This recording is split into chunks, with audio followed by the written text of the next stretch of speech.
There is a village in Ukraine that does not exist anymore.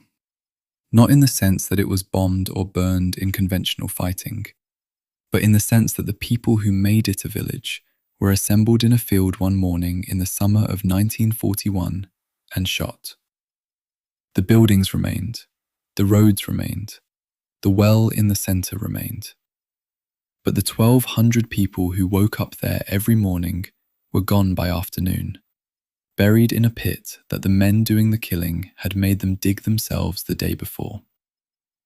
This happens across hundreds of locations, hundreds of villages, towns, ravines, and forest clearings stretching from the Baltic coast in the north to the Black Sea in the south. A geography of killing that follows the German army eastward across the Soviet Union like a shadow moving behind the light. The units responsible are called Einsatzgruppen, 4 of them. Roughly 3,000 men total at the campaign's opening in June 1941. A number so small against the scale of what they do that the arithmetic becomes one of the most disturbing facts in the entire history of the war. 3,000 men kill approximately 1.5 million people across the following years. They do it not with industrial machinery in the beginning, but with rifles, pistols, and the administrative competence to organize large numbers of human beings into the sequence the killing requires. The word Einsatzgruppen translates loosely as operational groups. It is a bureaucratic term for a bureaucratic function. These units are organized with the same administrative logic that a military supply depot or a field medical unit would apply. They have commanders, subunits, reporting structures, and filing requirements. They produce written reports that are numbered, dated, and submitted through official channels to the Reich Security Main Office in Berlin. Those reports record their activities in the same register that a production manager might use to record output at a factory. Numbers, locations, dates, totals. The totals in those reports are human beings. Understanding how this becomes possible requires sitting with the history of who these men actually are, because the comfortable explanation that they are monsters separated from ordinary humanity by some visible pathology does not survive contact with the documented record. Each group subdivides into smaller commando units that spread across the territory behind the advancing front, moving from town to town with a regularity that the operational reports document in precise geographical sequence. In each location, the process follows a pattern that survivors, the very few who survive, describe in testimony that corroborates the perpetrator's own reports with a closeness that removes any ambiguity about what the documents record. The Jewish community of a town is ordered to assemble. They are told they are being registered or resettled or processed for labor assignments. They bring what they can carry, because people ordered to report somewhere bring what matters to them: documents, photographs, valuables, children's coats. They are marched to a location outside the town, usually a ravine or a forest clearing or an anti-tank ditch. They are ordered to undress and leave their belongings. They are shot. Their bodies fall into the pit. The next group is brought forward. The largest single operation happens at a ravine called Babi on the outskirts of Kiev, across 2 days, September 29th and 30th, 1941. 33,771 people are killed there in those 2 days. The figure appears in the operational report, filed by Einsatzkommando 4A, which conducts the shooting with assistance from German order police units and Ukrainian auxiliary police. The number is precise because the men who produce it count carefully. They are thorough in their record keeping. The report is filed, processed, archived, and eventually captured by Soviet forces and presented at Nuremberg as evidence. 33,771 people. 2 days. 1 ravine outside a city. When I first read the Babi Yar operational report in the context of the broader Nuremberg evidence, not as a secondary source summary, but as the actual filed document, What stays with me is not the number itself, but the absence of anything surrounding it. No language of justification, no language of regret. The number sits in the report the way a production figure sits in an industrial log. It is simply what was done and how many. That administrative register, that complete absence of moral friction in the language used to describe the killing, is one of the most studied aspects of these documents among Holocaust historians, because it raises questions about institutional structures and how they condition human behavior that the war crimes trial framework alone cannot fully answer. The killing continues through 1941 and into 42 at rates the initial 3,000 personnel cannot sustain without additional assistance. Local auxiliary police units in the Baltic states, Lithuanian and Latvian formations, participate in operations that multiply the Einsatzgruppen's operational reach significantly. Indigenous collaborators conducting killings under German direction expand the geographic range and pace of the program in ways the deployed German units alone could not maintain. By October 1941, Einsatzgruppe A alone reports killing approximately 125,000 people in roughly 4 months of operation. The psychological strain that sustained killing at this pace produces among the shooting personnel is something the commanders flag in their reports, not as a moral concern, but as an operational management problem, a sustainability issue in a workforce assigned a long-term task. The language they use is the language of personnel management. The solution they develop is the gas fan, a sealed vehicle into which carbon monoxide from the engine exhaust is piped, killing the people locked inside during what appears from outside to be a routine transport movement. The gas vans are not a replacement for mass shooting. They are a supplement for situations where the command structure judges shooting to be operationally problematic or psychologically costly enough to erode personnel effectiveness.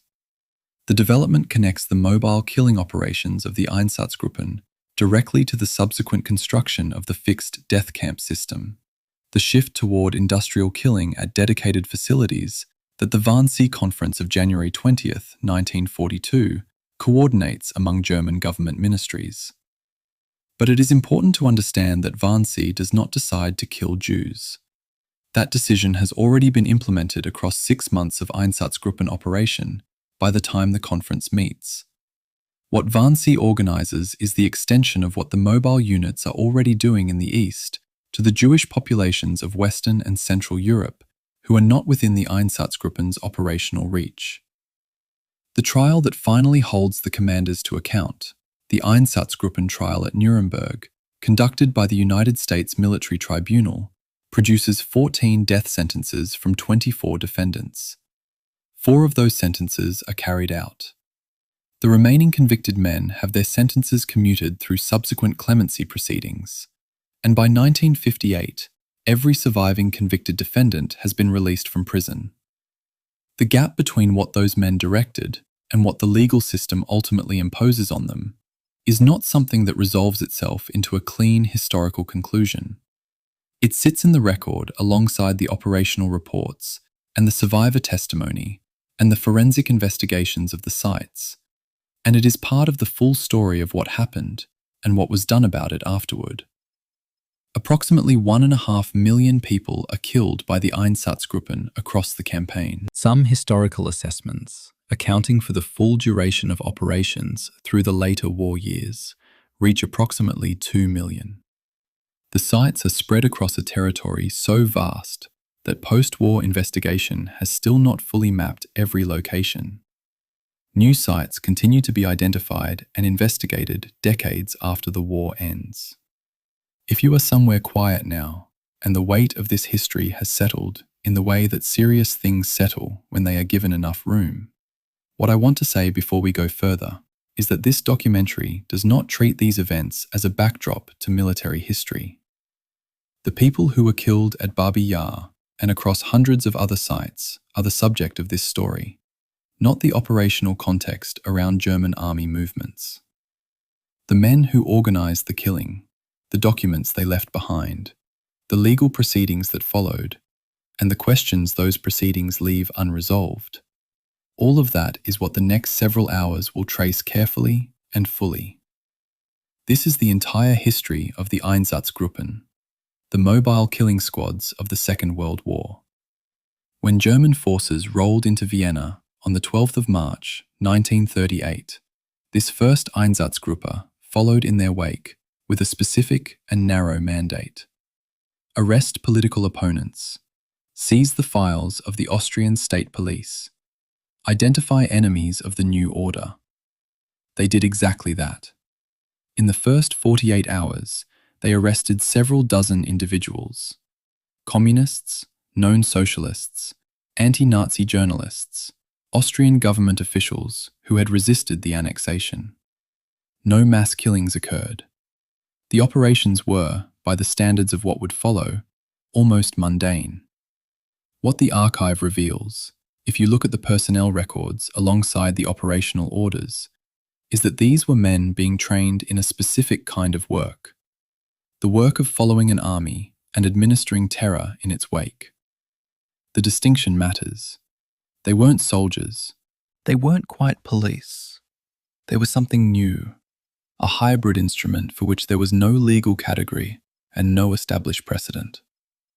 The second deployment came in the autumn of 1938, when German forces entered the Sudetenland.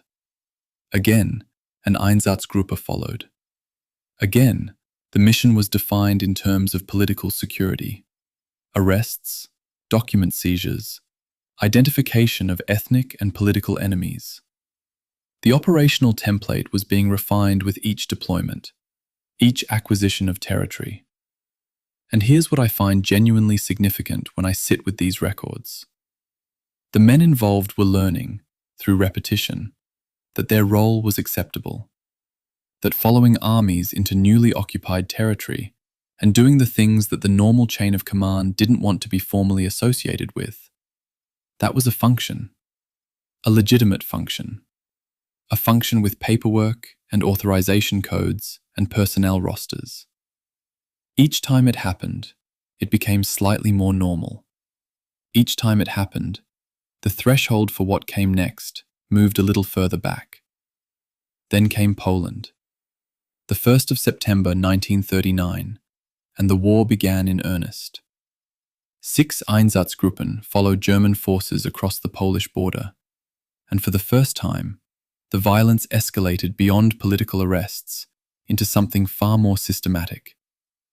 Polish intellectuals, clergy, landowners, teachers, military officers. The category of enemy expanded rapidly, and the methods used against them grew sharper. Mass executions of Polish civilians occurred in the first weeks of the campaign. The Wehrmacht's own records from this period are contradictory and uncomfortable. After the war, senior army commanders, including Field Marshal Walter von Brauchitsch, testified that the army had no foreknowledge of what the SS units would do in Poland. But there is a problem with that claim. General Franz Halder's own war diary, a document he himself maintained, and that survived the war intact, contains entries from September 1939, acknowledging that extraordinary measures would be taken in rear areas by SS formations. Both accounts can't be true simultaneously. Either the army knew, or the army's most senior operational diarist was writing things in his private notes that had no connection to reality.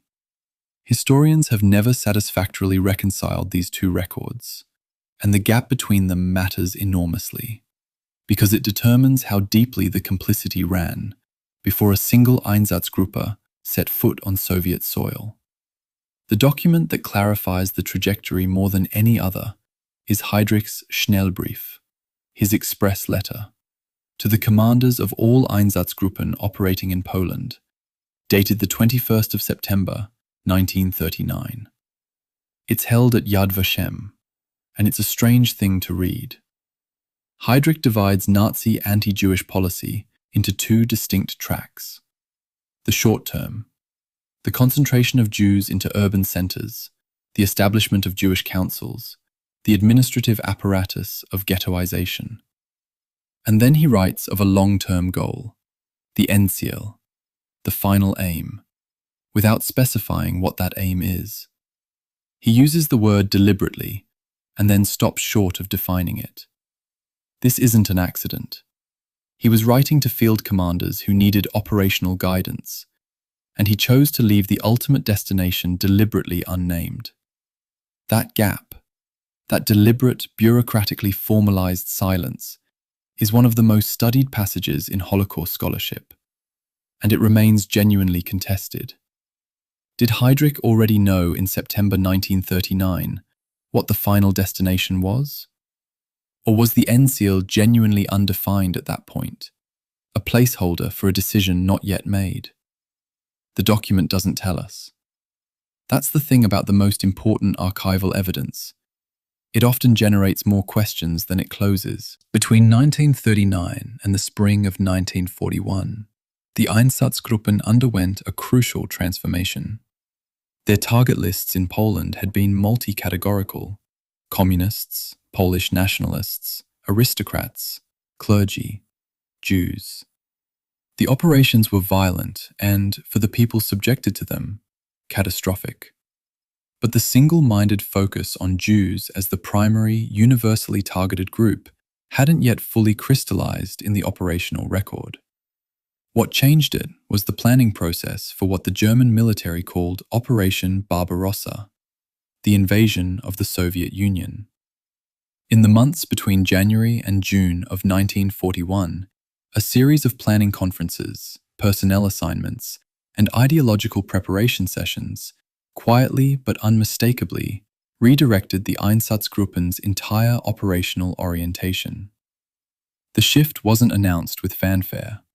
It happened in meeting rooms, in memos, in the reassignment of personnel with particular skill sets to particular units. By the time the men assembled at their training grounds in the spring of 1941, the instrument that had begun as a political security apparatus in Vienna in 1938 had been quietly converted into something else entirely. The paperwork still looked the same. The letterheads were the same. The authorization codes were the same. But the machine had been rebuilt from the inside, and almost no one outside a very small circle knew the full extent of what it had been rebuilt to do. The word Einsatz in German doesn't mean killing. It doesn't mean violence or war or death. It means deployment, operational use, the same word a chess player would use to describe bringing a piece into the game. The name was chosen for its neutrality, and that neutrality was not careless. It was functional. A neutral name can appear on a requisition form, a personnel transfer, a fuel allocation request, without causing the reader to stop and ask what the unit actually does. The men who designed this bureaucratic architecture understood something important: that the most dangerous things are easiest to hide inside the most boring-looking paperwork. That's not a metaphor. That's a documented operational strategy, legible in the records if you know where to look. And what makes it disturbing, genuinely, persistently disturbing, is that it worked. By the time we reach the spring of 1941, and the men are gathering for what will become the most consequential military operation in human history, the Einsatzgruppen have been through 3 prior deployments, refined across 3 separate countries, staffed by personnel who have been systematically habituated to operating outside normal legal constraints. They've learned what they can do. They've learned that no one in the chain of command above them stopped them. They've learned that the paperwork flows smoothly when the language is neutral and the authorization comes from the right letterhead. What comes next isn't a sudden lurch into atrocity. It's the activation of something that has been building, document by document, deployment by deployment, for 3 years. History doesn't often announce its own turning points. This one didn't either. I want to be careful here about something historians sometimes gloss over. The Einsatzgruppen of 1938 and 39 were not yet the mobile killing squads of 1941. The transformation between those two things was not automatic or inevitable. At multiple points between 1938 and June 1941, decisions were made by specific men in specific rooms on specific dates that moved the machine further toward what it would become. Those decisions were made deliberately. They were documented. And the men who made them were not monsters operating outside normal human psychology. They were administrators, ideologues, career officers, and opportunists who found that the institutional environment rewarded each small step further. That's the part that's hardest to look at directly. Not the extraordinary evil, but the ordinary mechanism that produced it. The archive of the Einsatzgruppen's early years doesn't roar. It hums. It hums with the sound of typewriters and carbon paper and filing systems and personnel rosters and fuel requisitions. It hums with bureaucratic competence applied to purposes that bureaucratic language was designed to obscure. And when you've spent enough time with these records, reading the deployment orders, the personnel files, the field reports, the interoffice correspondence, you start to hear that hum everywhere. In the neutral language of every system that has ever been designed to let its operators act without thinking too carefully about what they're operating. The Einsatzgruppen didn't begin with the killing. They began with the filing system. And that, more than anything else, is why they're still worth studying today. The Pretzsch Conferences, building the machine. If you'd driven through the small Saxon town of Pretzsch in May of 1941, assuming you were authorized to be anywhere near it, which most people weren't, you might have noticed something odd. The town was full of men. Not soldiers in the conventional sense, not the grey uniformed infantry you'd have seen passing through any German market town in those years. These were SS and police personnel, assembled in what appears from the records to have been a converted youth facility and barracks complex on the Elbe River. There were somewhere between 3,000 and 4,000 of them in total, drawn from training depots at Pretzsch itself, at Düben, and at Bad Schmiedeberg. They came from different branches of the broader SS security apparatus: the SD, the Gestapo, the criminal police, the Waffen-SS, and they'd been told they were being prepared for a special deployment in the East. What that deployment involved, precisely, depended on who was telling you and when. What makes the Pretzsch Conferences so historically significant and so genuinely difficult to reconstruct is the gap between the formal training curriculum and what was communicated informally to the men who would actually lead the operations. The official record of instruction at Pretzsch, such as it is, covers ideological training, lectures on Jewish Bolshevism, the nature of the Soviet threat, the necessity of securing territory against partisan and political enemies.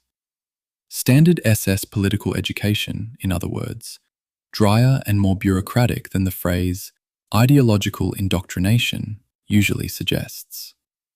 The word killing doesn't appear in the formal curriculum that Allied investigators could reconstruct after the war.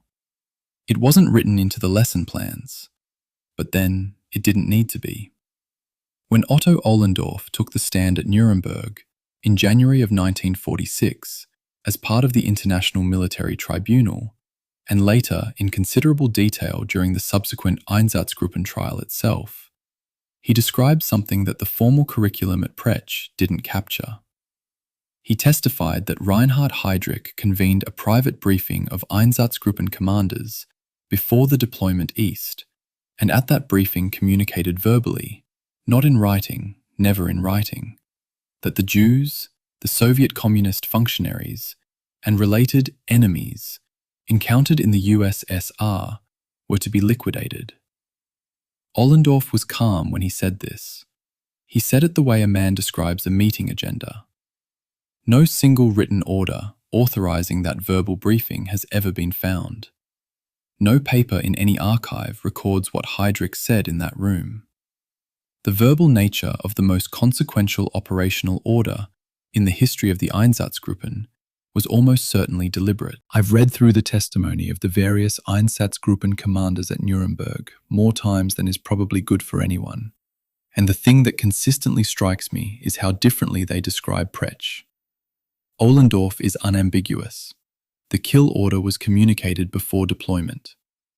Heinz Jost, who commanded Einsatzgruppe A, presents a different account, suggesting his understanding of the mission was primarily intelligence gathering, and that the escalation toward mass killing was something that developed in the field, not something pre-programmed at a training conference. Both men were at Pretzsch. Both men subsequently commanded units that murdered tens of thousands of people. They cannot both be accurately describing the same institutional preparation. Either Ohlendorf is shifting total responsibility upward to protect the men who served under him, or Jost is minimizing his own foreknowledge to protect himself. The historical record doesn't let us resolve this cleanly, and I think it's important to be honest that it doesn't. The personnel files that have been most carefully analyzed, particularly by the historian Michael Wilt in his study of the RSHA leadership cohort, published in the early 2000s, paint a portrait of the men at Pretzsch that complicates almost every instinctive assumption. Wilt examined more than 200 personnel records from the senior leadership of the RSHA and found that roughly 2/3 of them held university degrees. The average age was 31. These weren't broken men from the margins of Weimar society, drawn to violence because they had nothing else. They were educated, professionally ambitious young men who had come of age during the ideological crisis of the late Weimar years, and found in the Nazi state an institutional framework that rewarded their particular combination of administrative skill and ideological commitment. Wilt calls them an uncompromising generation. It's a precise phrase, and a deliberately uncomfortable one. Uncompromising doesn't mean insane. It means something far more difficult to dismiss. Alongside the SS and SD personnel at Pretzsch, there were also members of the regular uniformed order police, the Ordnungspolizei, who would serve as attached force multipliers for the Einsatzgruppen operations to come. This is a detail that standard narratives of the Einsatzgruppen often underemphasize. The 4 Einsatzgruppen that crossed into the Soviet Union in June of 1941 had a core authorized strength of roughly 3,000 men across all 4 groups and their subunits. That number, however large it sounds in the abstract, is nowhere near sufficient to kill hundreds of thousands of people in the operational tempo that the summer of 1941 would require. The scale of what actually happened was only possible because the Einsatzgruppen were supplemented by substantial order police battalions, by Wehrmacht rear area security units, and, most importantly, by local auxiliary formations that the Einsatzgruppen would recruit and organize within days of arriving in each occupied territory. The killing machine at Pretzsch was a framework. It would be fleshed out, grotesquely, in the field. 5 days before the German invasion of the Soviet Union began, the Wehrmacht High Command issued what became known as the Commissar Order. It authorized German soldiers to summarily execute Soviet political officers, commissars, upon capture. This is important context for what happened next. By the time the Einsatzgruppen crossed the Soviet border on the 22nd of June 1941, the principle of summary execution, killing people who had not been convicted of anything by any court, who had not committed any provable individual act of violence, had already been embedded into the official framework of German military operations. The Einsatzgruppen didn't need to invent a new moral category. The Wehrmacht had already established it 5 days earlier, with a piece of paper signed at the highest levels of the German military command. There is one detail about the Pretzsch site itself that I find consistently omitted from documentary accounts, and it seems to me to deserve mention.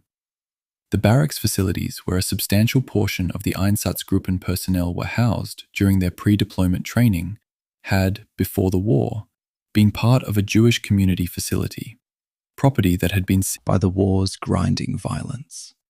Some would serve until the German retreat, some would survive, return to Germany, and resume lives that, for decades afterward, looked entirely normal.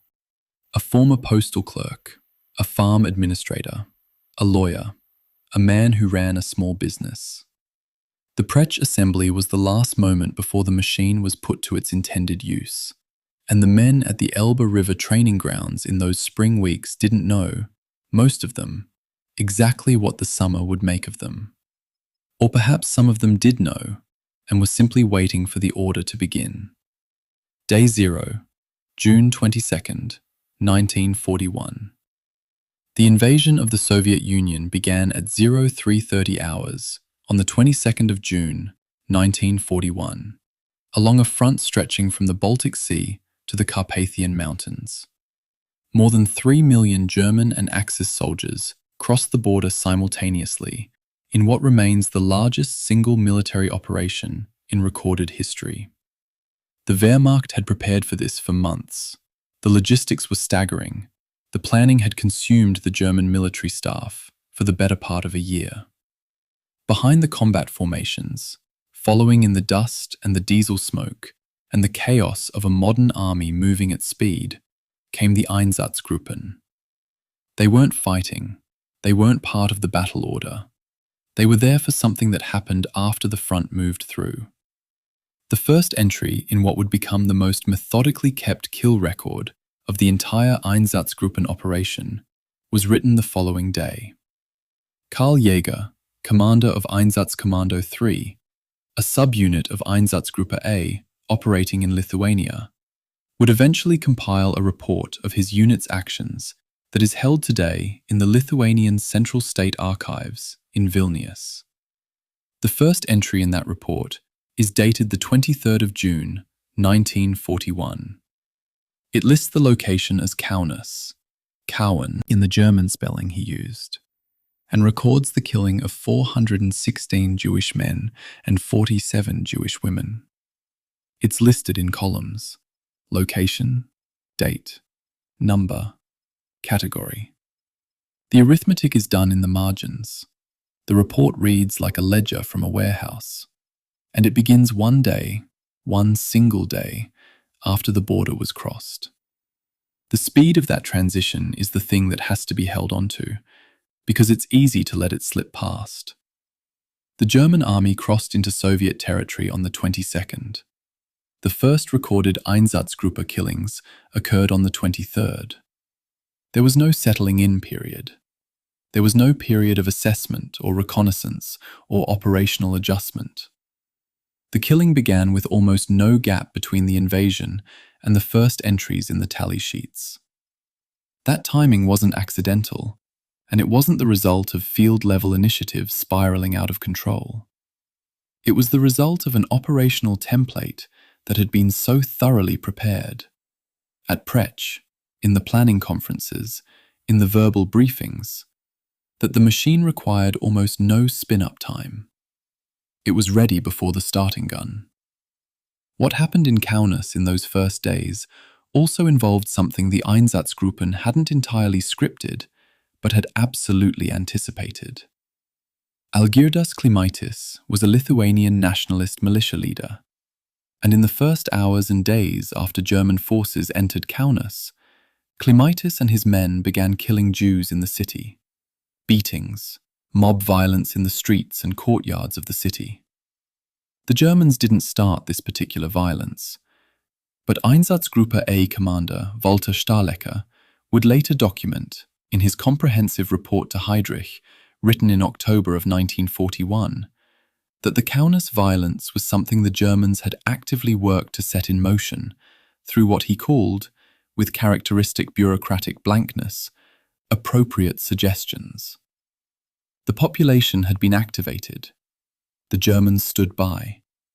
And then, within days, the Lithuanian nationalist militia formations were being formally incorporated into Einsatzgruppe operations as auxiliary units, their violence channeled from mob action into organized participation in systematic killing. The whole thing moved fast, faster than historians sometimes convey. Lviv, called Lvov by the Poles and Lemberg by the Germans, presented a different but structurally similar situation. When German forces entered the city in late June, they found that the Soviet NKVD had executed thousands of Ukrainian political prisoners in the city's prisons before retreating. The bodies were there.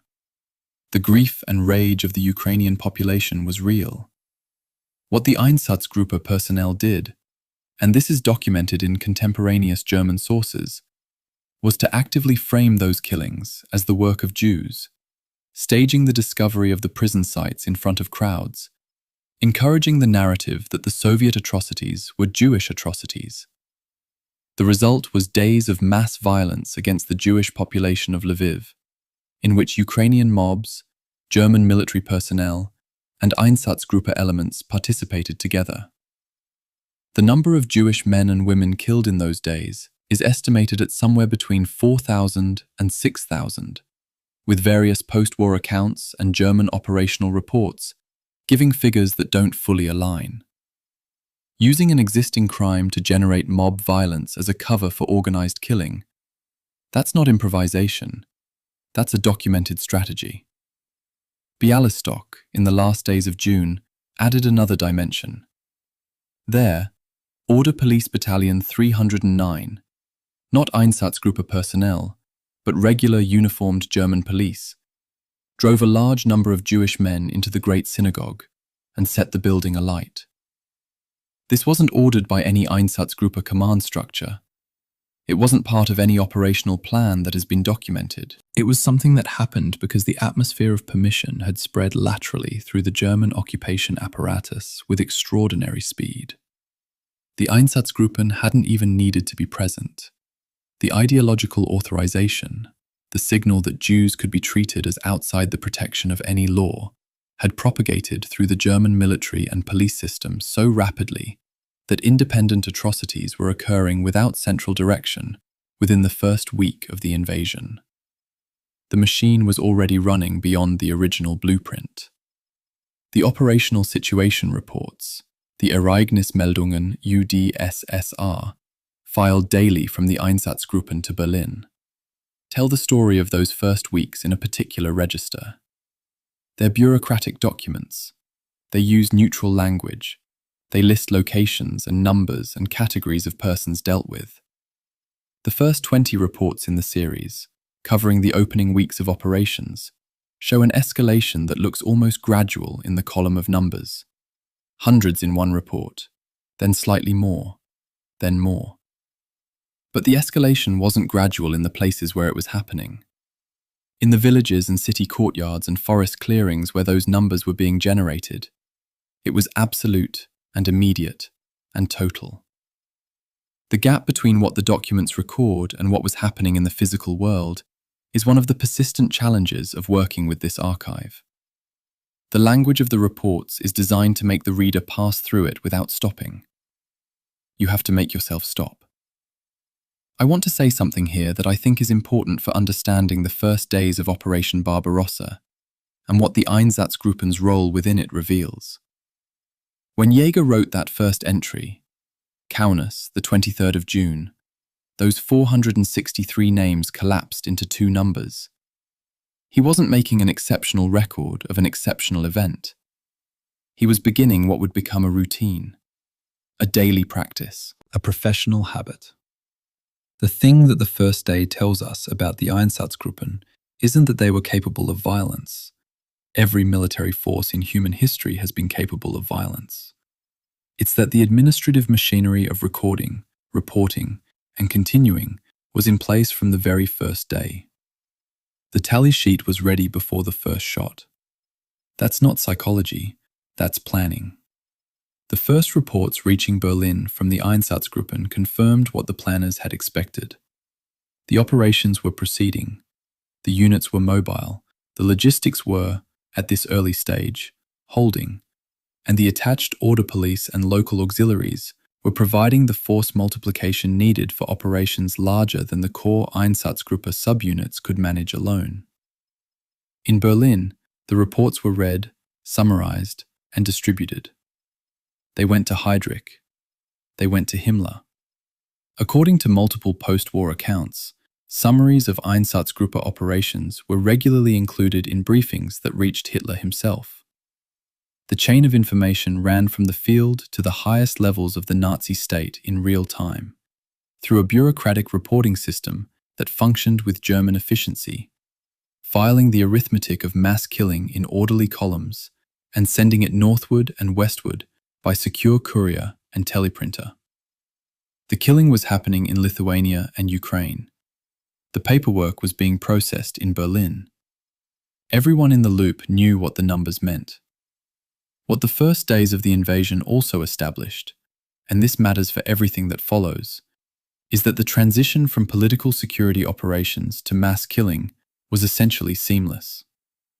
There was no visible moment of hesitation in the operational record, no pause where the machine considered whether to continue, no field report that says the men balked or the command structure reconsidered.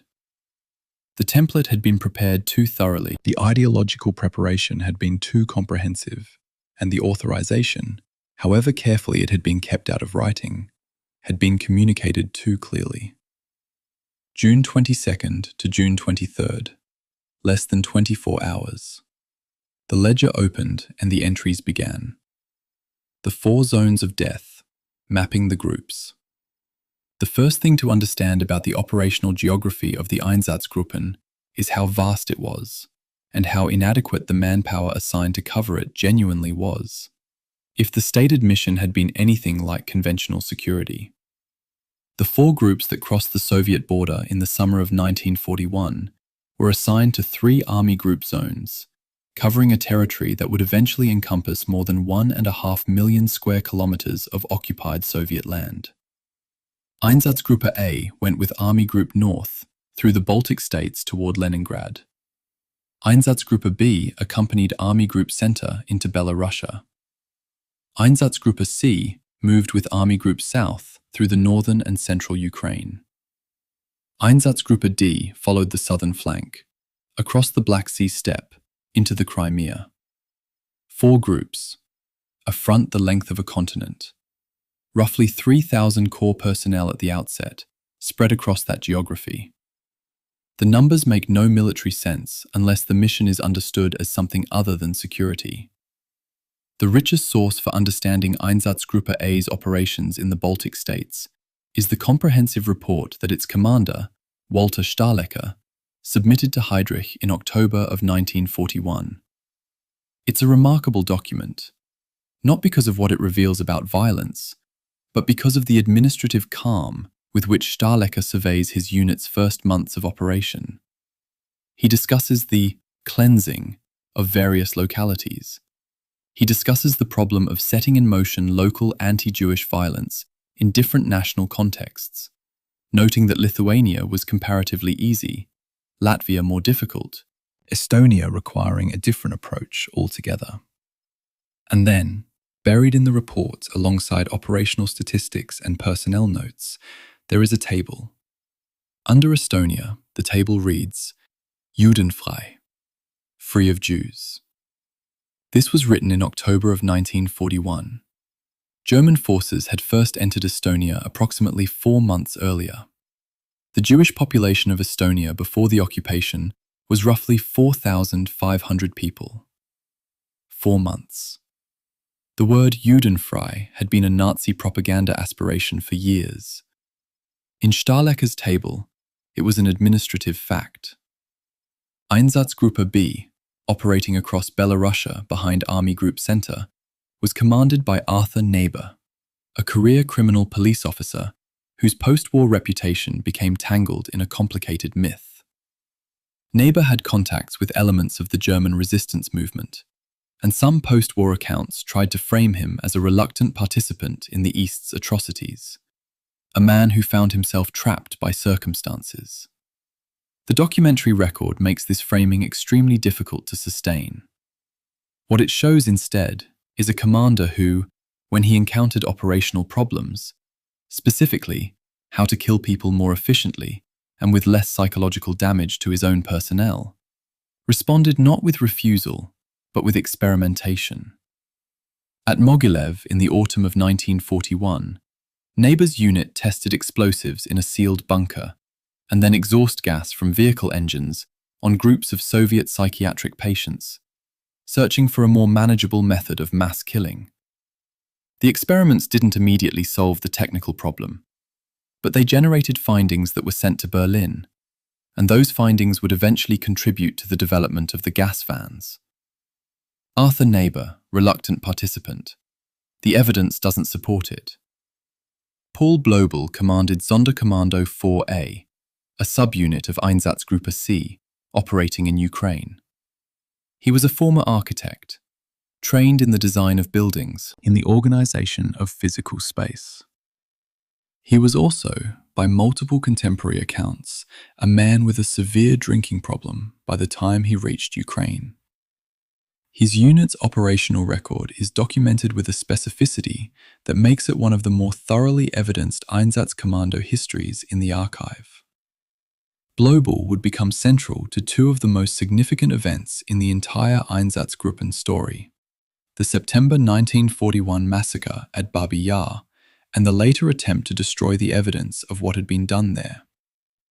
But in the summer of 1941, Sonderkommando 4A was simply the forward killing element of Einsatzgruppe C, moving through Ukrainian cities and towns, filing its reports, and generating numbers that went north to Berlin in the daily operational situation reports.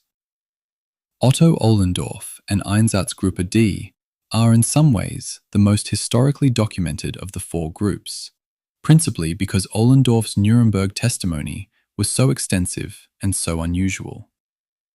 He was an economist by training, an SD intellectual, a man who had written internal critiques of Nazi economic policy that were considered dangerously candid. He admitted at Nuremberg, calmly, without apparent distress, that his unit had killed approximately 90,000 people during his time in command. He then argued, in considerable detail, that the killings were legally and morally justified as an act of war against a genuine existential threat. The tribunal didn't accept this argument, but what's significant about Ohlendorf isn't just his candor, it's his typicality. He was educated, intellectually capable, ideologically committed, and administratively competent. He's often treated as exceptional because he spoke so clearly at Nuremberg. He wasn't exceptional, he was representative. The Soviet investigators who followed the Red Army's advance in 1944 and 45, the men and women of the Extraordinary State Commission, the CHGK, found things that the German operational reports had, by design, underrepresented. They found mass graves in forests outside cities that the Ereignismeldungen mentioned only in passing.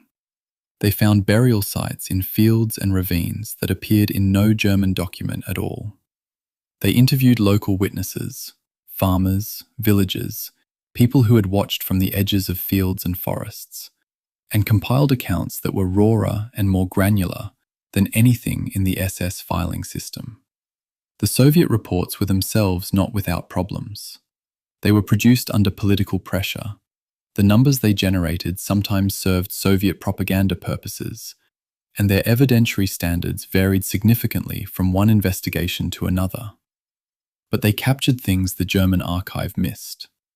The total death toll derived from German operational reports alone is significantly lower than the figure that emerges when those reports are cross-referenced with Soviet findings, post-war mass grave surveys, and community survivor testimonies. The German figures were systematically low. Whether through deliberate underreporting at unit level, poor record-keeping in fast-moving operational conditions, or some combination of both, the perpetrators' own count of their own victims understated what actually happened. The likely true total will never be precisely known. There's a moment in the archival record that I want to dwell on, because I think it captures something important about the relationship between geography and killing in the Einsatzgruppen operations. Einsatzgruppe A's kill rate in the Baltic states in the second half of 1941 was dramatically higher, relative to the regional Jewish population, than the rates achieved by the other three groups in their respective zones. Part of the explanation is straightforward. Lithuania, Latvia, and Estonia had smaller, more geographically concentrated Jewish populations that were more easily reached and less able to flee eastward. Part of the explanation is the extraordinary level of participation by local auxiliary formations in the Baltic states, which multiplied the Einsatzgruppe's effective manpower far beyond its nominal strength.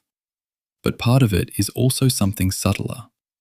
The specific history of Soviet occupation in the Baltic states in 1940 to 41.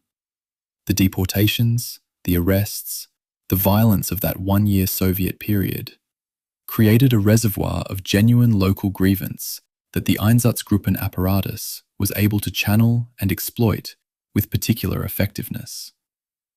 None of that excuses or mitigates what the local participants did, but it helps explain why the Baltic states became the region where the Einsatzgruppen's program was most fully completed, most quickly, in 1941. The four groups were not mirror images of each other.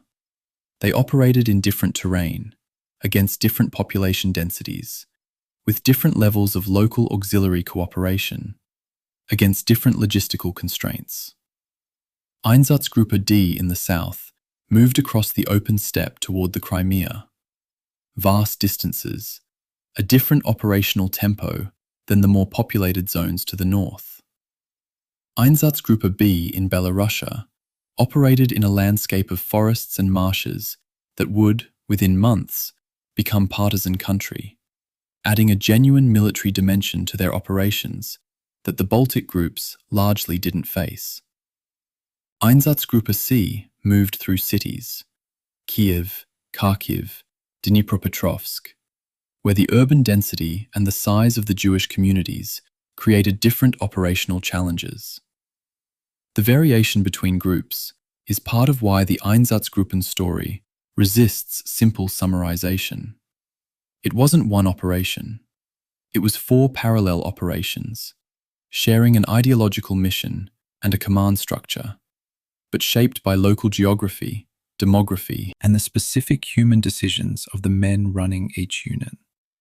When I try to sit with the full operational geography of the four Einsatzgruppen, to hold all four zones in mind simultaneously, and think about what was happening across all of them in, say, October of 1941, the thing that consistently strikes me is the administrative simultaneity of it. The daily operational situation reports from all four groups were arriving in Berlin on the same day, being compiled into summary reports, being read by Heydrich, being filed.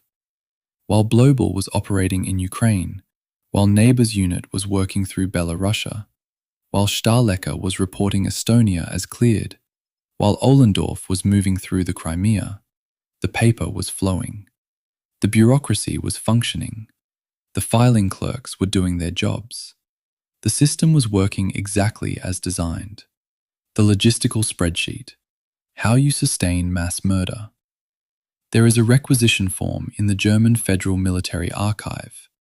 I should be precise and say that its existence is cited in post-war analysis of Army Group South's rear area supply records, that requests the allocation of additional fuel to Einsatzgruppe C on the 7th of August 1941. The stated purpose is listed as Sicherheitsaufgaben, security tasks. The form is signed by a Wehrmacht logistics officer. He was not a member of the SS. He was not an ideologue or a zealot, or a particularly notable figure in any history of the period. He was a supply major doing his job, processing requests according to the established Army Group logistics system, authorizing fuel for what his paperwork described as security tasks. That fuel went to vehicles.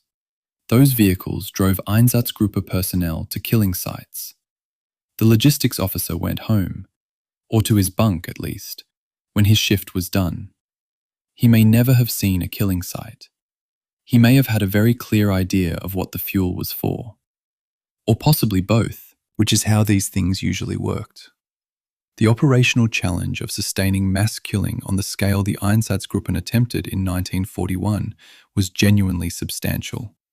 And it's a dimension of the history that tends to get compressed or ignored in favor of the human and moral dimensions. Understandably so, but to the detriment of understanding how this was actually possible. The four Einsatzgruppen were not self-sufficient. They depended entirely on Army Group logistics for fuel, food, transport vehicles, and repair services. They were assigned order police battalions as force multipliers because their own core strength was nowhere near adequate for the operations they were conducting. And they required, from the very start, the cooperation of Army Rear Area Commands for access to the territory where their operations were taking place. The Wehrmacht and the Einsatzgruppen were not separate, parallel systems operating in the same space. They were integrated at the logistical level in ways that the Army's post-war protestations of ignorance and non-involvement make very difficult to reconcile with the supply records.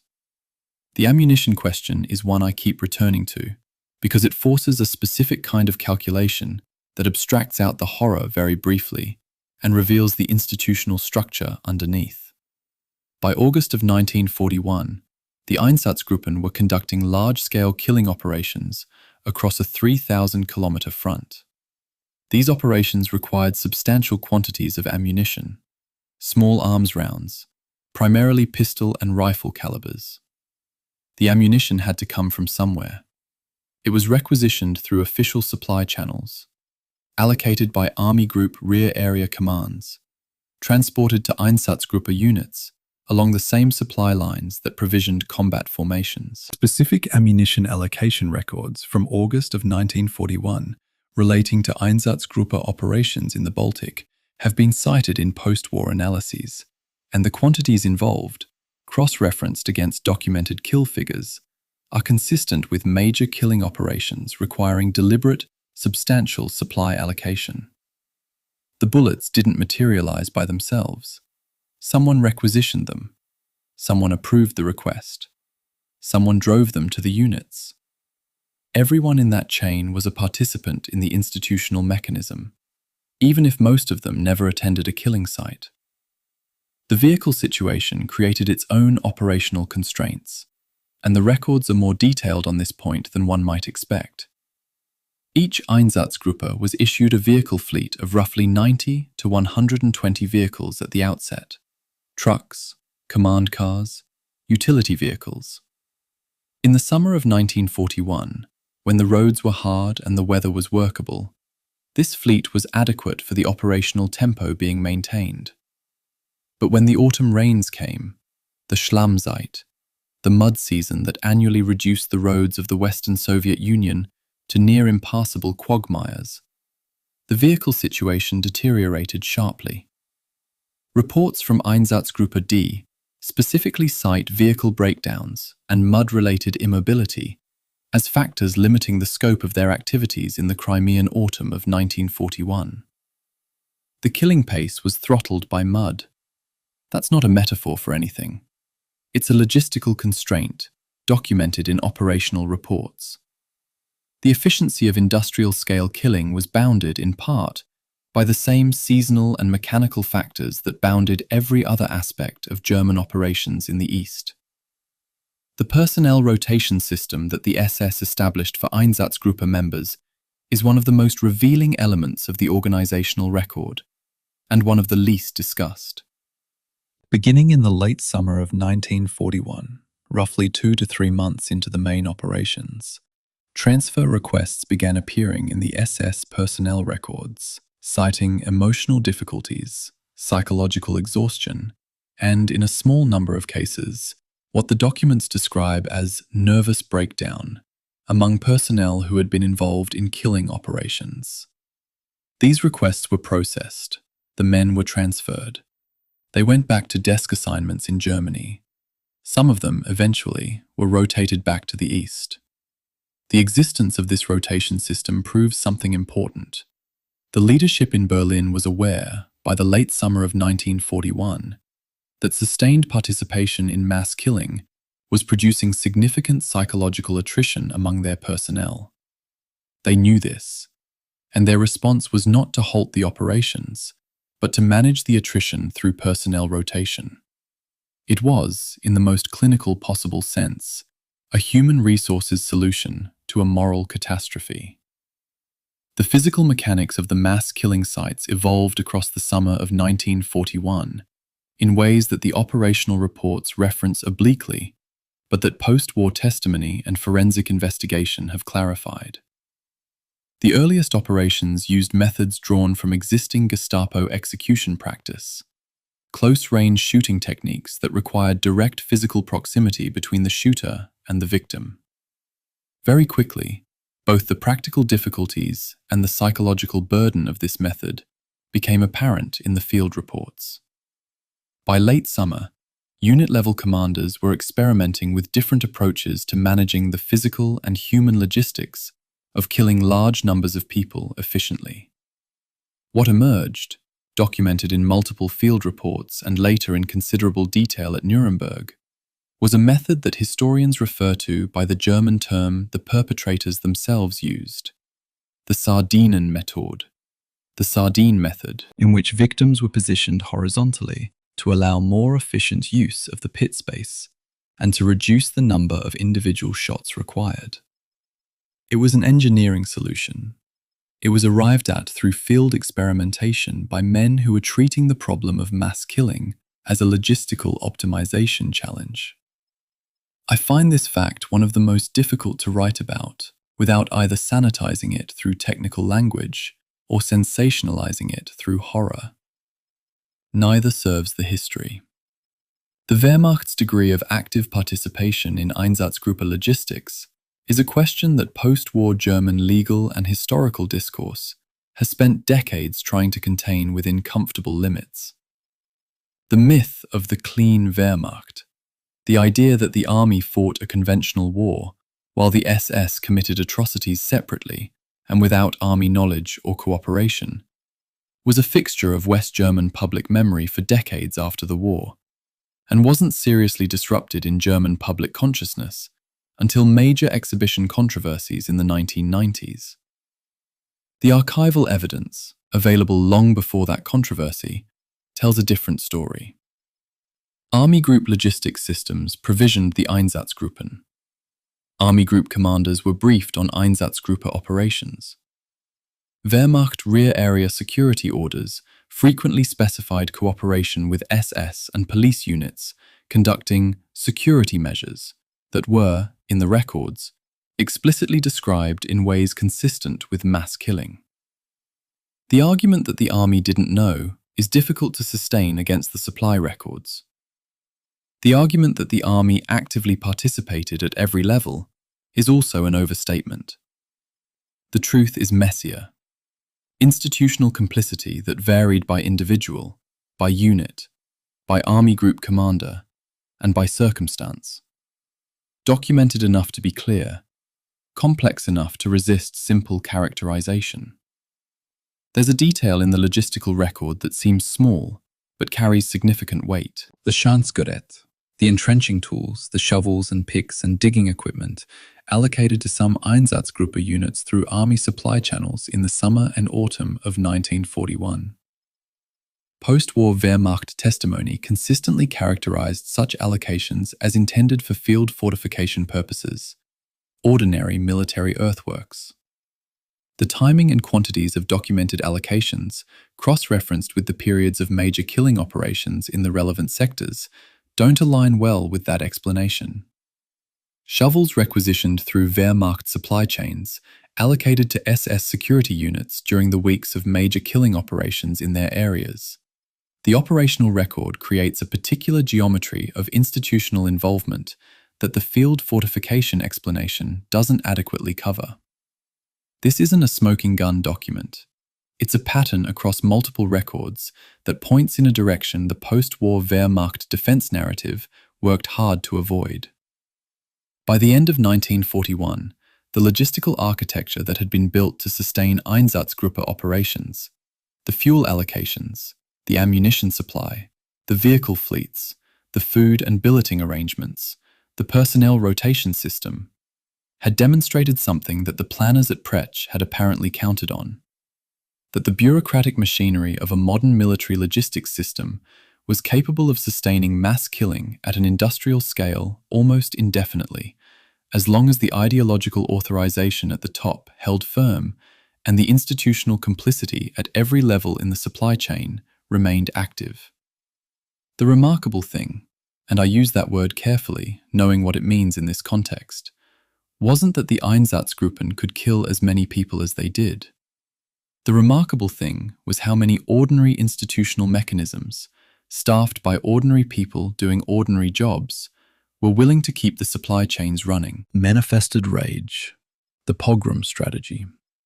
In October of 1941, Walter Stahlecker sat down, or had a staff officer sit down on his behalf, and wrote a comprehensive report on Einsatzgruppe A's first months of operations.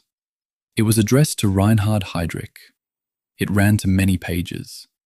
It covered operational statistics, personnel matters, logistical assessments, and the particular challenge of managing what Stahlecker called self-cleansing operations in the different national contexts of the Baltic states. And then, in the middle of a passage about Lithuania, he wrote a sentence that I think deserves to be read very carefully. That it had been important, for future purposes, to establish the undeniable fact that the liberated population had itself taken recourse to severe measures against the political and Jewish enemy on its own initiative. He was describing a goal, a deliberate operational goal. The appearance of spontaneous local violence was something to be cultivated, documented, and used. Stahlecker wasn't reporting an accident that had happened. He was reporting a strategy that had worked. The Lithuanian case was, from the Einsatzgruppe's perspective, the most successful implementation of this approach. Algirdas Klimaitis and his nationalist militia moved against the Jewish population of Kaunas in the first hours and days after German forces entered the city. The violence that followed was organized enough to suggest more than pure spontaneity, but chaotic enough to read as popular outrage rather than German direction. The killings were substantial.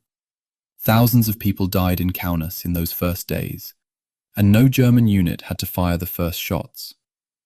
Stahlecker's report was explicit that his unit had provided what he called appropriate suggestions to set this in motion. Within days, the same Lithuanian formations that had carried out the street violence were being incorporated into formal Einsatzkommando auxiliary structures, their violence professionalized, regularized, and directed according to the Einsatzgruppe's operational schedule.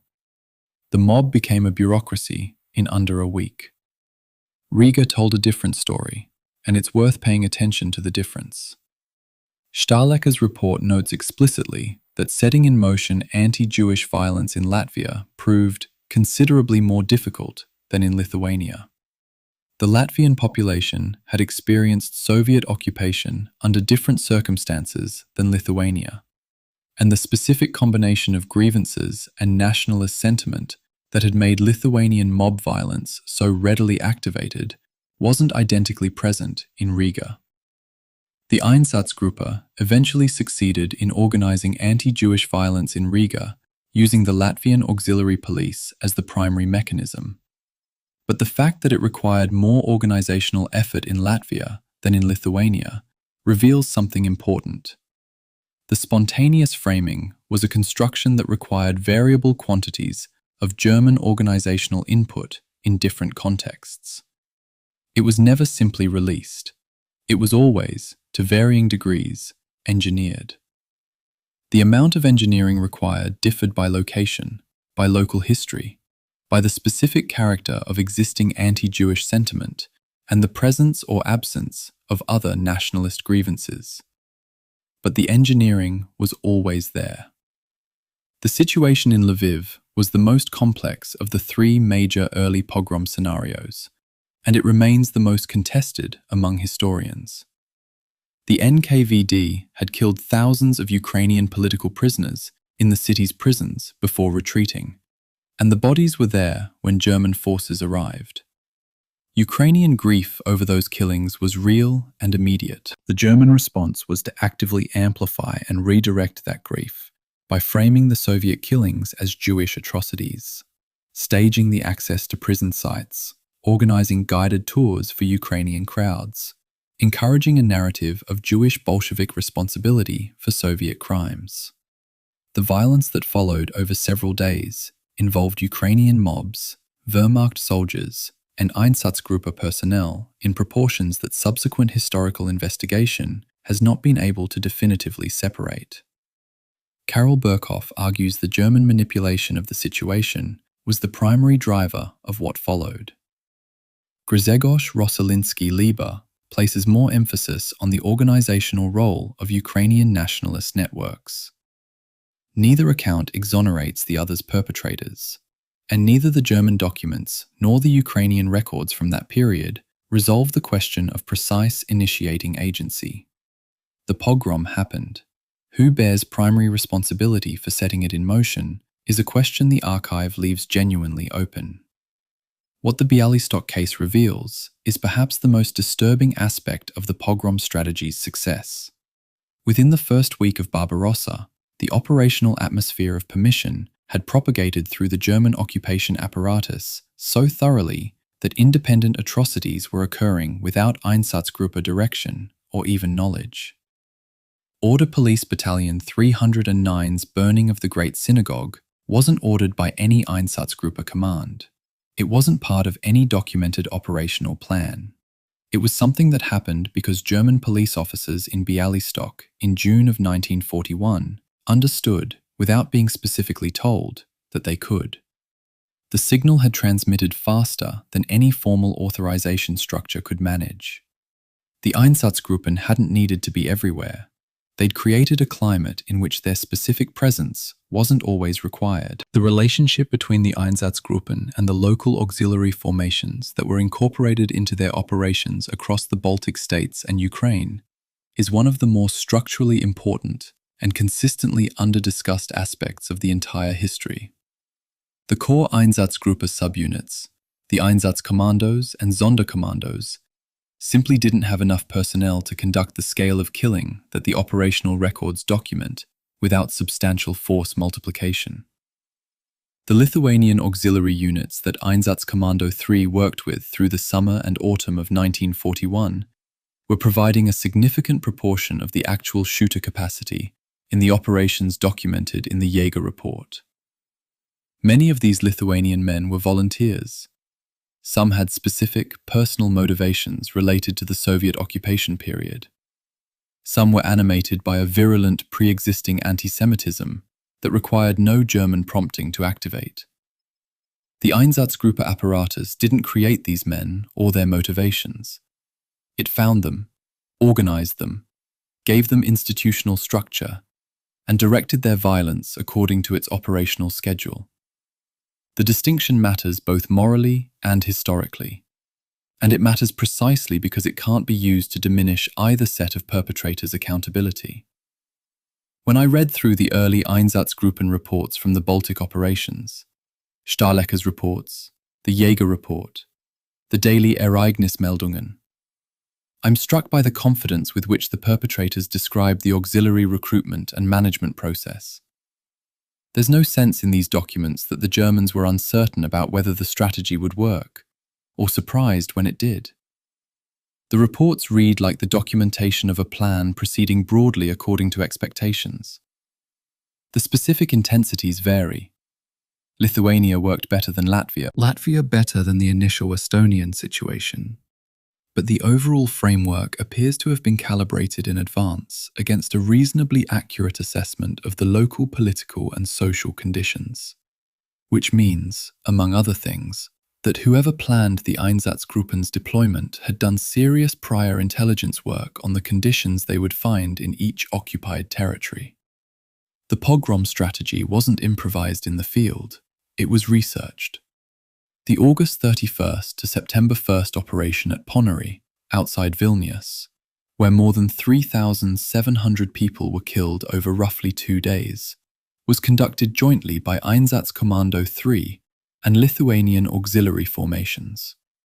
By that point, less than 10 weeks into the operation, the integration between the German core units and their Lithuanian auxiliaries had become so thorough that the distinction between them in operational terms had largely collapsed. They shared transport, they shared operational commands. The Lithuanians weren't auxiliaries being supervised by suspicious German overseers. They were participants in a joint killing operation that by August of 1941 had settled into a routine. That routinization, the way extraordinary violence becomes ordinary through repetition and institutional structure, is documented in the operational records of that summer, with a flatness that is, in its own way, the most disturbing thing about those documents. There's a legal dimension to the pogrom strategy that extends forward in time in ways that weren't anticipated. When Lithuanian courts began attempting to prosecute elderly men who had participated in Einsatzgruppen-associated killings in the 1990s and 2000s, they confronted defendants who insisted they had believed themselves to be acting under lawful orders from the Lithuanian Provisional Government, a government that had, in the immediate post-invasion chaos, issued legal declarations before German authority was fully consolidated. The intersection of German occupation law, Lithuanian nationalist politics, and individual criminal accountability created jurisdictional puzzles that Lithuanian prosecutors and courts found genuinely difficult to resolve. Several of the prosecutions collapsed or produced unsatisfying outcomes. The manufactured ambiguity of the pogrom strategy, the deliberate creation of the appearance of spontaneous local initiative, continued to create legal and moral confusion decades after the fact. That was, in a sense, part of what it was designed to do. The ravine, Babi in granular detail. There is a photograph in the German Federal Archives, taken by a German soldier, contrary to standing SS orders, prohibiting photography of what were internally called special actions, of a wall in Kiev. On that wall, in September of 1941, someone had posted a notice. The notice was addressed to all Jewish residents of Kiev and its surrounding area. It instructed them to appear at a designated street corner on the morning of the 29th of September, 1941, at 8 o'clock. They were told to bring documents, money, valuables, and warm clothing. The language was the language of resettlement, an organized transfer to another location. It was not the language of anything else. Roughly 33,771 people read that notice, or heard about it from a neighbor who had, and they believed it. They gathered their things. They said goodbye to their apartments. They joined the columns moving through the city streets on a Tuesday morning in late September, carrying luggage, pushing prams, supporting elderly relatives, trying to keep children from wandering. And they walked toward a ravine on the northwestern edge of the city called Babi.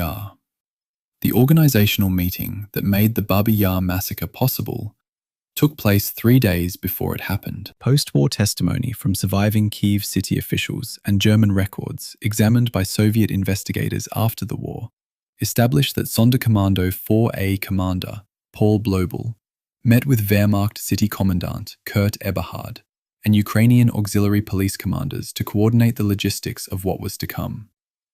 This was on approximately the 26th of September.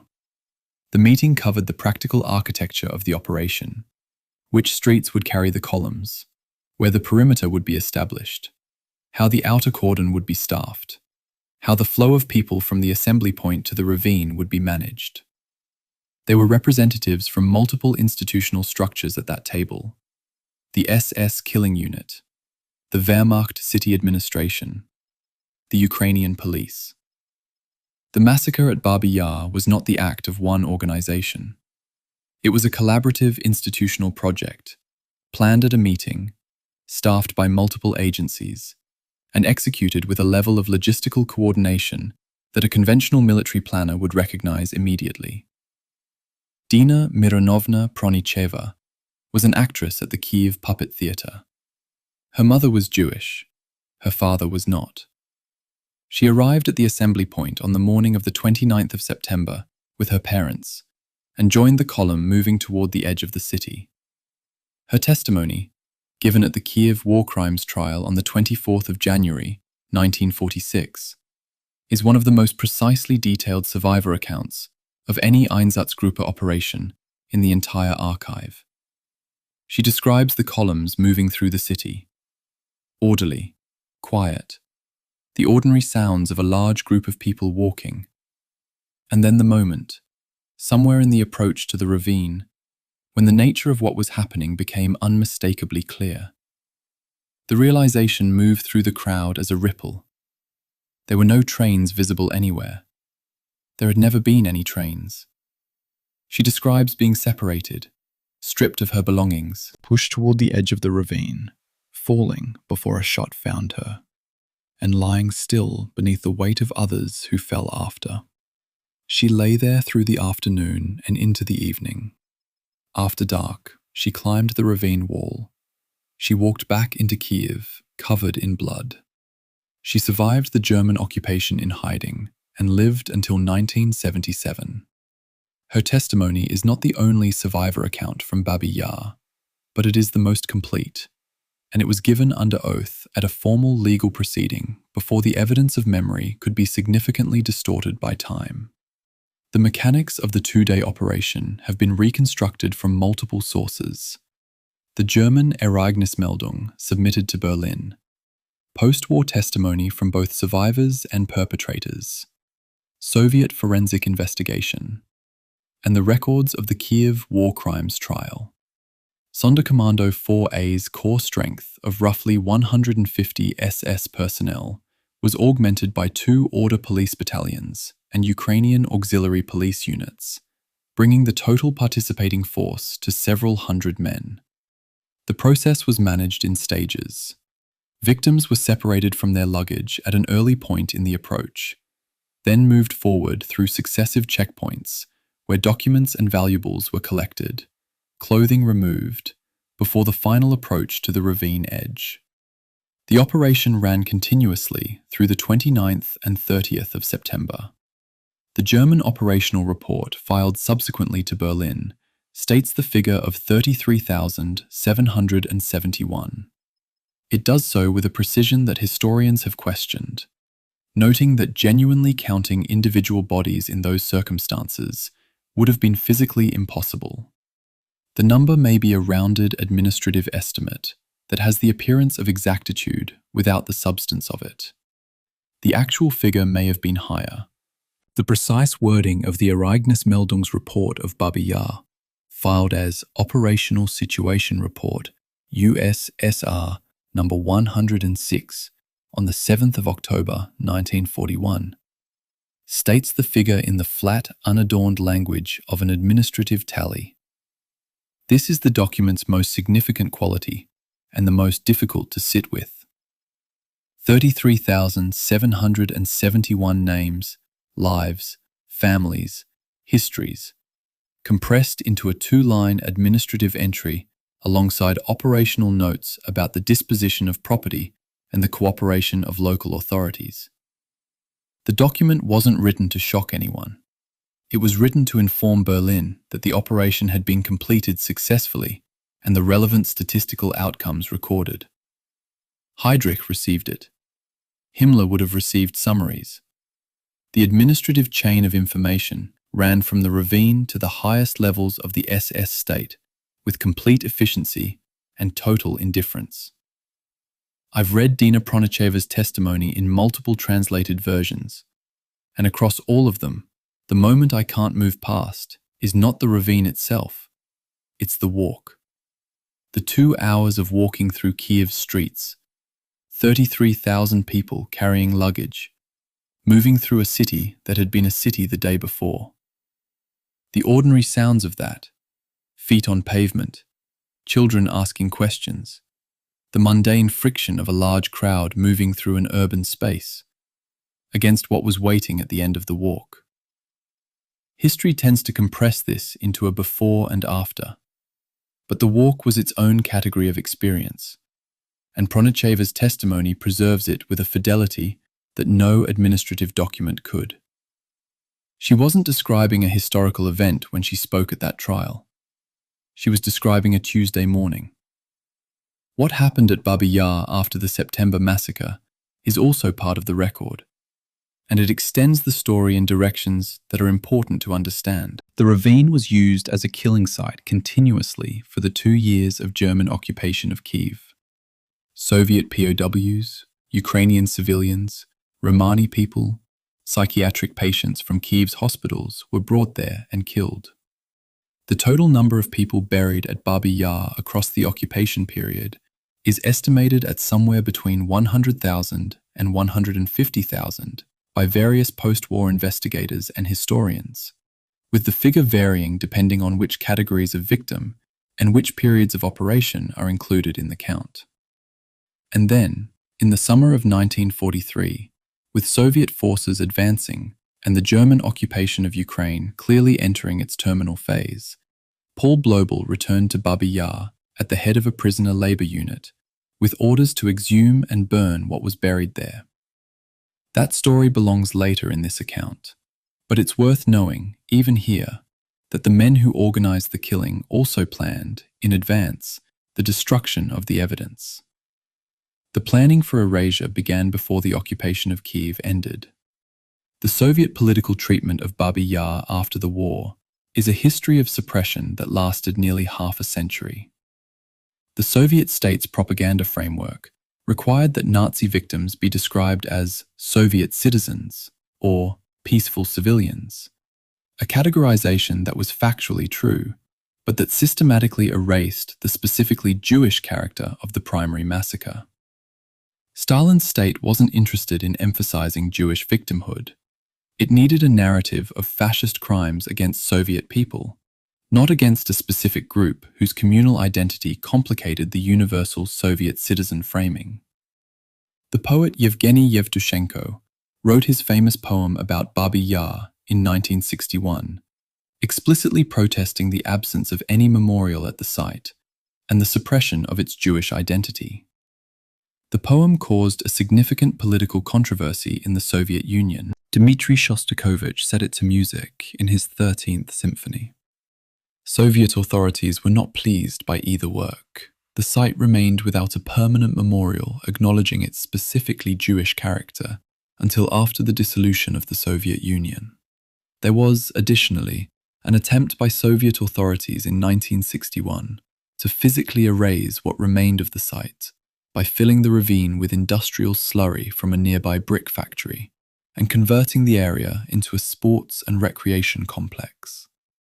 In March of 1961, the dam holding the slurry back failed catastrophically. A wave of industrial mud and human remains engulfed the Kuranivka residential neighborhood of Kyiv, destroying buildings and killing an uncertain number of people. The Soviet government suppressed the death toll, and estimates in post-Soviet Ukrainian historical accounts range from approximately 150 to significantly more. The disaster was classified. The people of Kiev knew what had happened. The official record was sanitized. The attempt to erase Babi Yar produced its own concealed catastrophe and its own institutional cover-up. The site has resisted erasure at every attempt by both the perpetrators and the governments that followed them. The memorial and commemoration history of Babi Yar in the post-Soviet period has been active, complicated, and in recent years dramatically interrupted.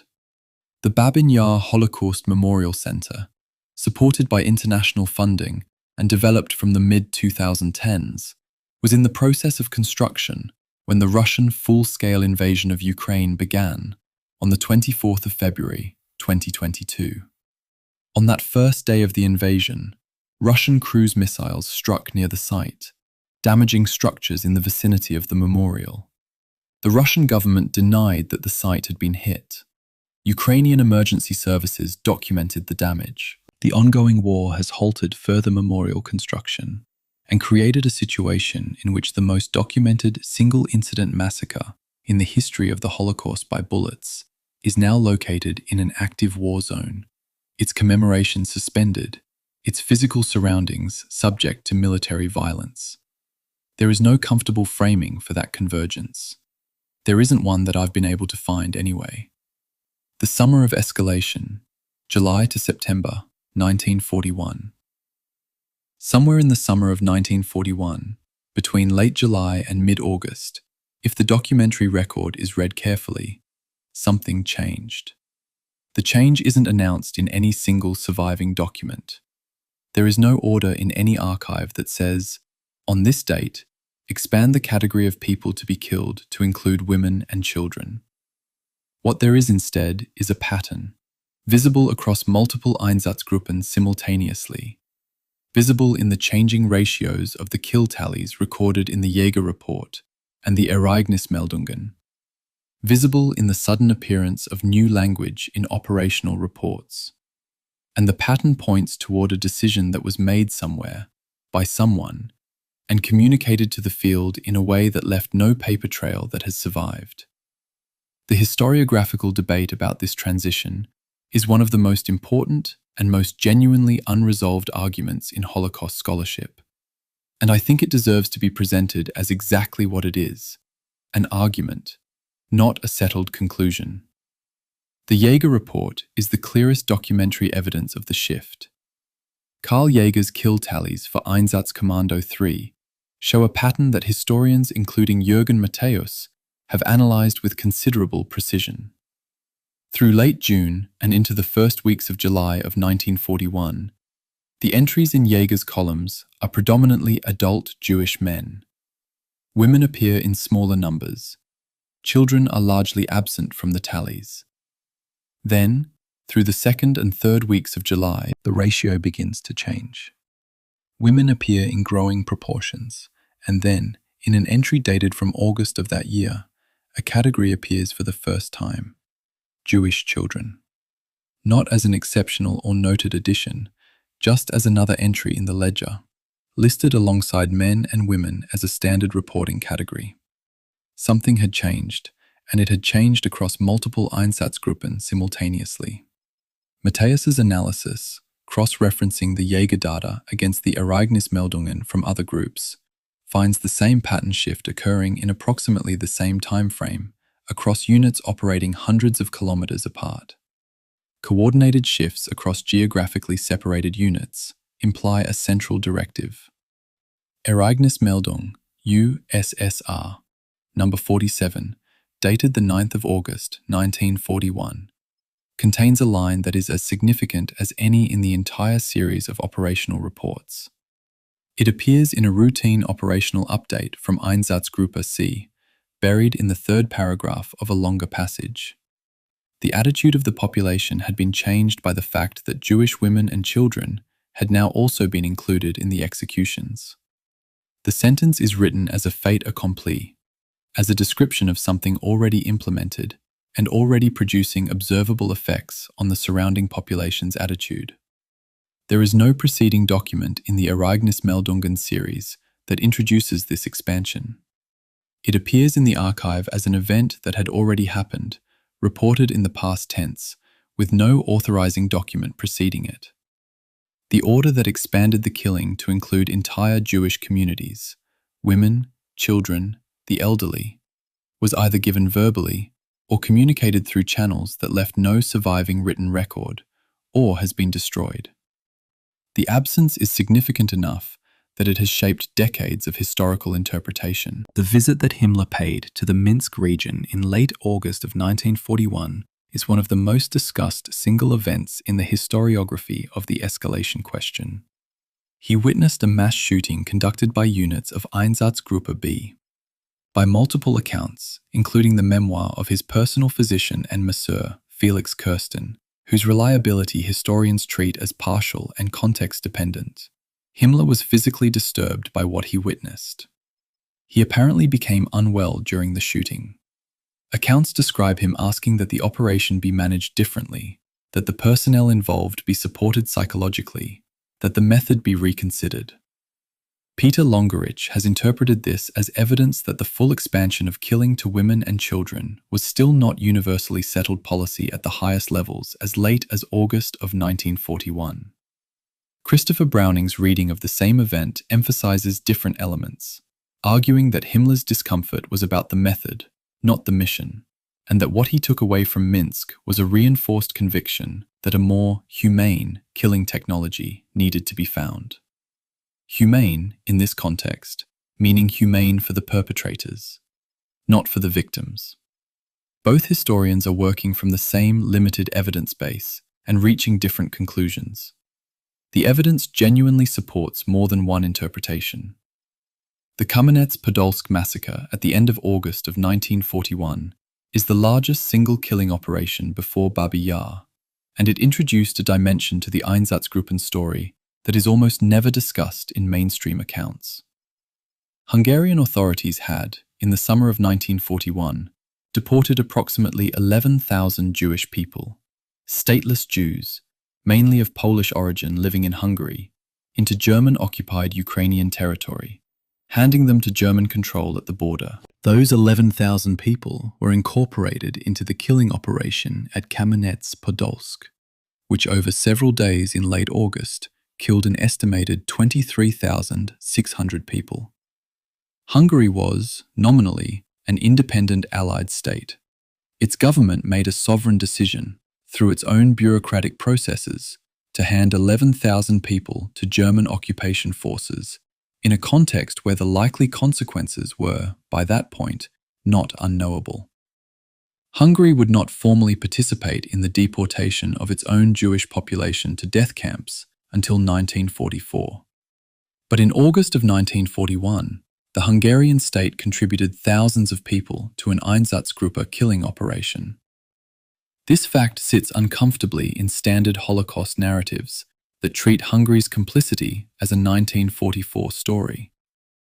The historians who have argued most vigorously that the escalation to total community killing represented a single, centrally authorized decision, what the scholarly literature calls the intentionalist position, tend to point to the simultaneity of the shift across multiple Einsatzgruppen as their strongest evidence.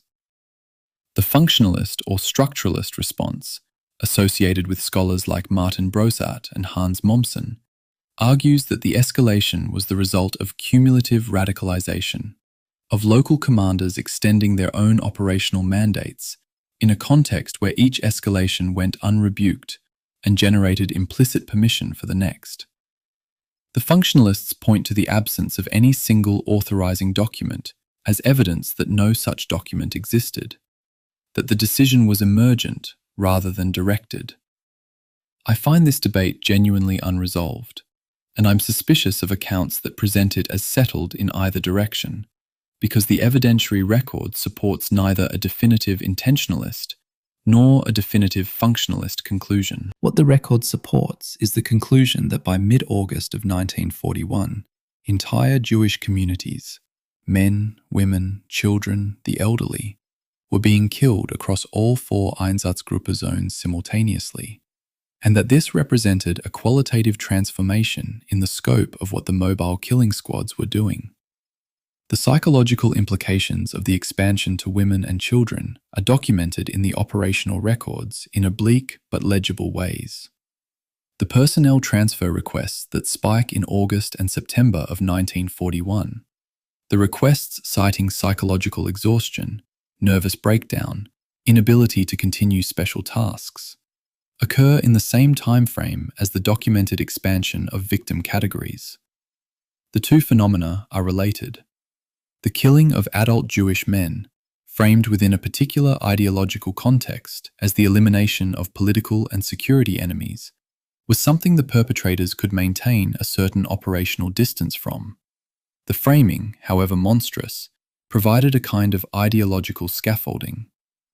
The killing of children provided no such scaffolding.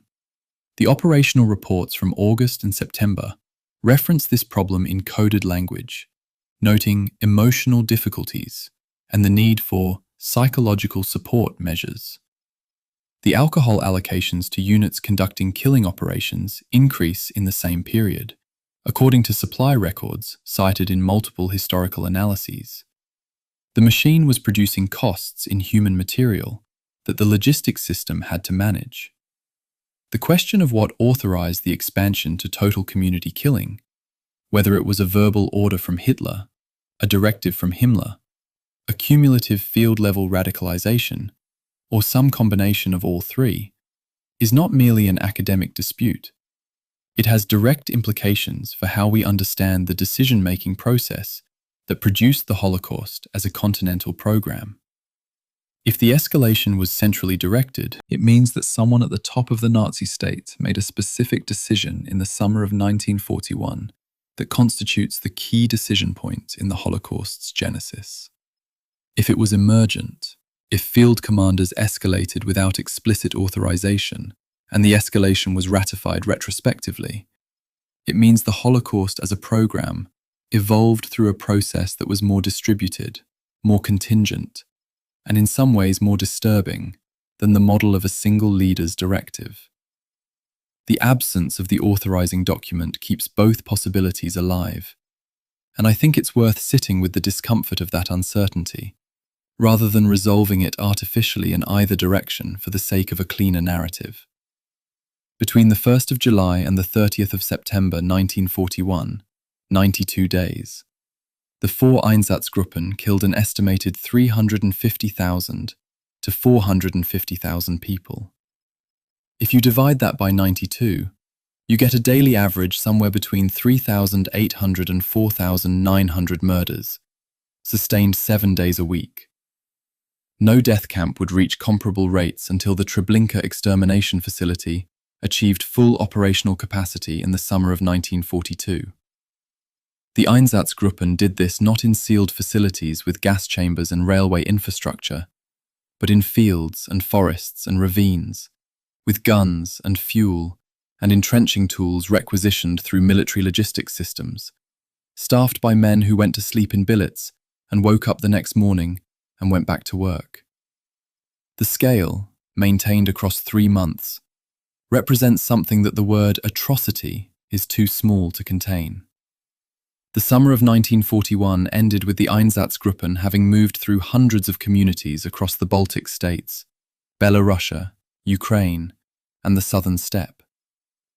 In many of those communities, the Jewish population, communities that in some cases had existed for centuries, that had maintained synagogues and schools and printing presses and markets and hospitals and all the ordinary architecture of communal life, had been killed.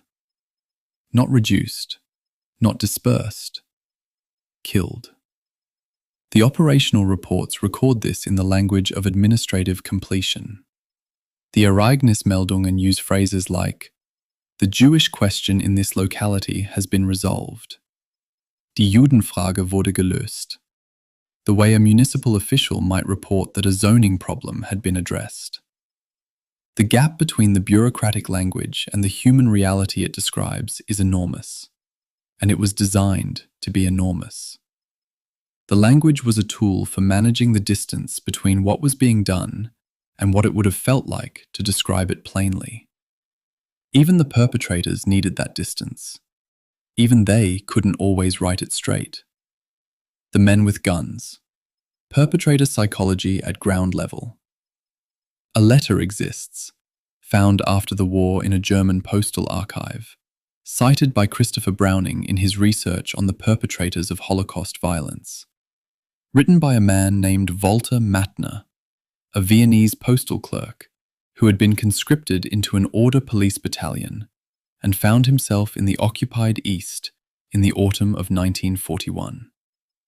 He wrote to his wife in October of that year. The letter, passed through military censors who apparently chose not to act on its contents, contains a passage that has been quoted in Holocaust scholarship for decades, and I'll quote it accurately here from Browning's published work. His hand had trembled a little the first time, but he had gotten used to it, and the 10th one was already the same as drinking a glass of water. That letter was written on German postal paper. It was mailed home. Walter Mattner was not a career SS man or an ideologically trained killing specialist. He was a postal clerk from Vienna. He was describing mass killing as something he had successfully habituated himself to, the way one habituates to a new work schedule or an unfamiliar machine. And he was describing it in a letter to his wife, whom he presumably loved, in which this passage sat alongside whatever else a man writes home about when he's far from his family. The psychological literature on the Einsatzgruppen perpetrators is extensive, contested, and in some ways, still developing. The foundational question, what kind of person does this, has been answered in different ways by different scholars. And the answers matter because they carry implications for how we understand human moral psychology more broadly.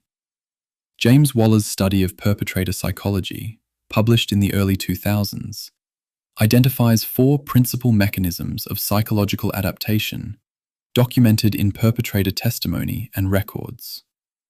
Desensitization through repeated exposure, diffusion of responsibility through hierarchical structure and group participation, moral disengagement through ideological framing that repositions victims as threats, and social conformity pressure within the small unit structures that, for most human beings, constitute the most immediately powerful social environment.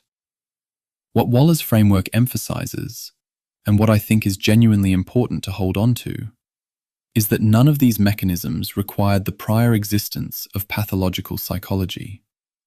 They were operating on, in most cases, normal human psychology. That's the finding that's hardest to argue with and hardest to accept. The question of whether personnel could refuse participation in killing operations, and what the consequences of refusal were, is one of the most ethically consequential unresolved questions in Einsatzgruppen scholarship. Otto Ohlendorf testified at Nuremberg that he had offered personnel the option to step out of execution duty, and that those who did so were not formally punished. This claim has been partially supported and partially complicated by subsequent historical research. No documented case of court-martial or formal punishment for refusing to participate in Einsatzgruppe killings has been found in the surviving records. Christopher Browning's research on Order Police Battalion 101, which operated in a related killing capacity in Poland, similarly found no case of formal punishment for refusal. The absence of documented punishment for refusal is one of the most significant and most discussed findings in the perpetrator psychology literature, because it suggests that the men who participated in killing did so without the coercion of formal sanctions. But formal punishment and informal consequence are different things. Personnel records show social pressure, career disadvantage, and transfer to less desirable postings as consequences of opting out. The absence of court-martial doesn't mean the absence of coercive pressure. It means the pressure took forms that didn't generate official paperwork. The photographs are, in some ways, the most direct window into the question of how the perpetrators experienced what they were doing. German soldiers, very often Wehrmacht personnel rather than SS men, photographed Einsatzgruppen operations across the Eastern Front throughout 1941 and 1942, in explicit violation of SS orders prohibiting photography of special actions. Thousands of these photographs survived the war and are held in archives in Germany, Israel, and the United States. The Hamburg Institute for Social Research assembled a significant collection of them for exhibition in the 1990s, in a show that triggered a major public controversy in Germany, precisely because the photographs showed ordinary Wehrmacht soldiers present at, observing, and in some cases, posing at killing sites. The faces in these photographs are the most difficult thing about them. They're not uniformly expressing anything you could call horror or reluctance. Many of the observers are watching with what could be called professional attention, or ordinary curiosity, or nothing in particular. Some photographs show men smiling. The photographs were taken because the photographers wanted a record, wanted, it seems, to document their own presence at something they understood to be unusual or significant. They didn't take photographs because they expected to be prosecuted for them. By the late summer of 1941, the personnel rotation system was generating a paper trail that tells its own story about the psychological costs of the killing operations. Transfer requests citing nervous breakdown, psychological exhaustion, and inability to continue special tasks began accumulating in the SS personnel files. These requests were processed. The men were transferred, typically to desk postings in Germany. Some were eventually rotated back to the east. Others remained in administrative roles. What the rotation system proves, unambiguously, is that the leadership in Berlin knew by late summer of 1941 that sustained participation in mass killing was producing psychological attrition in their personnel. The response was not to examine the activity, it was to manage the attrition. Personnel support measures were put in place, alcohol allocations were adjusted, unit rotation schedules were planned. It was, in the most clinical possible sense, a psychological welfare program for mass murderers. The administrative documents for this program are as mundane and carefully organized as any other aspect of the Einsatzgruppen's logistical record. The Himmler visit to the Minsk region in late August carries a particular weight in this section of the history because it documents, at the highest institutional level, awareness of the psychological problem. When Himmler became physically unwell during the shooting he witnessed, he subsequently gave a speech to the assembled personnel. A speech that post-war testimony has described as attempting to share the burden of what the men were doing, to frame their task as a historical necessity that weighed on them all, including himself. He wasn't telling them to stop. He was managing their psychological state. The speech, as reconstructed from testimony, framed the killing as something terrible that had to be done anyway. A framing designed to acknowledge distress without questioning the mission. This is the psychology of organizational leadership in the context of atrocity, and it's documented at the top of the SS hierarchy. The institution was thinking carefully about how to keep its perpetrators functional. The cost in human psychological material was being actively managed. The range of individual responses to participation in killing operations is broader than a simple, willing perpetrators narrative accommodates, and the archival record captures some of this range. At one end, men like Otto Ohlendorf, who administered the killing with apparent calm and continued to believe in its justification through his trial and execution in 1951.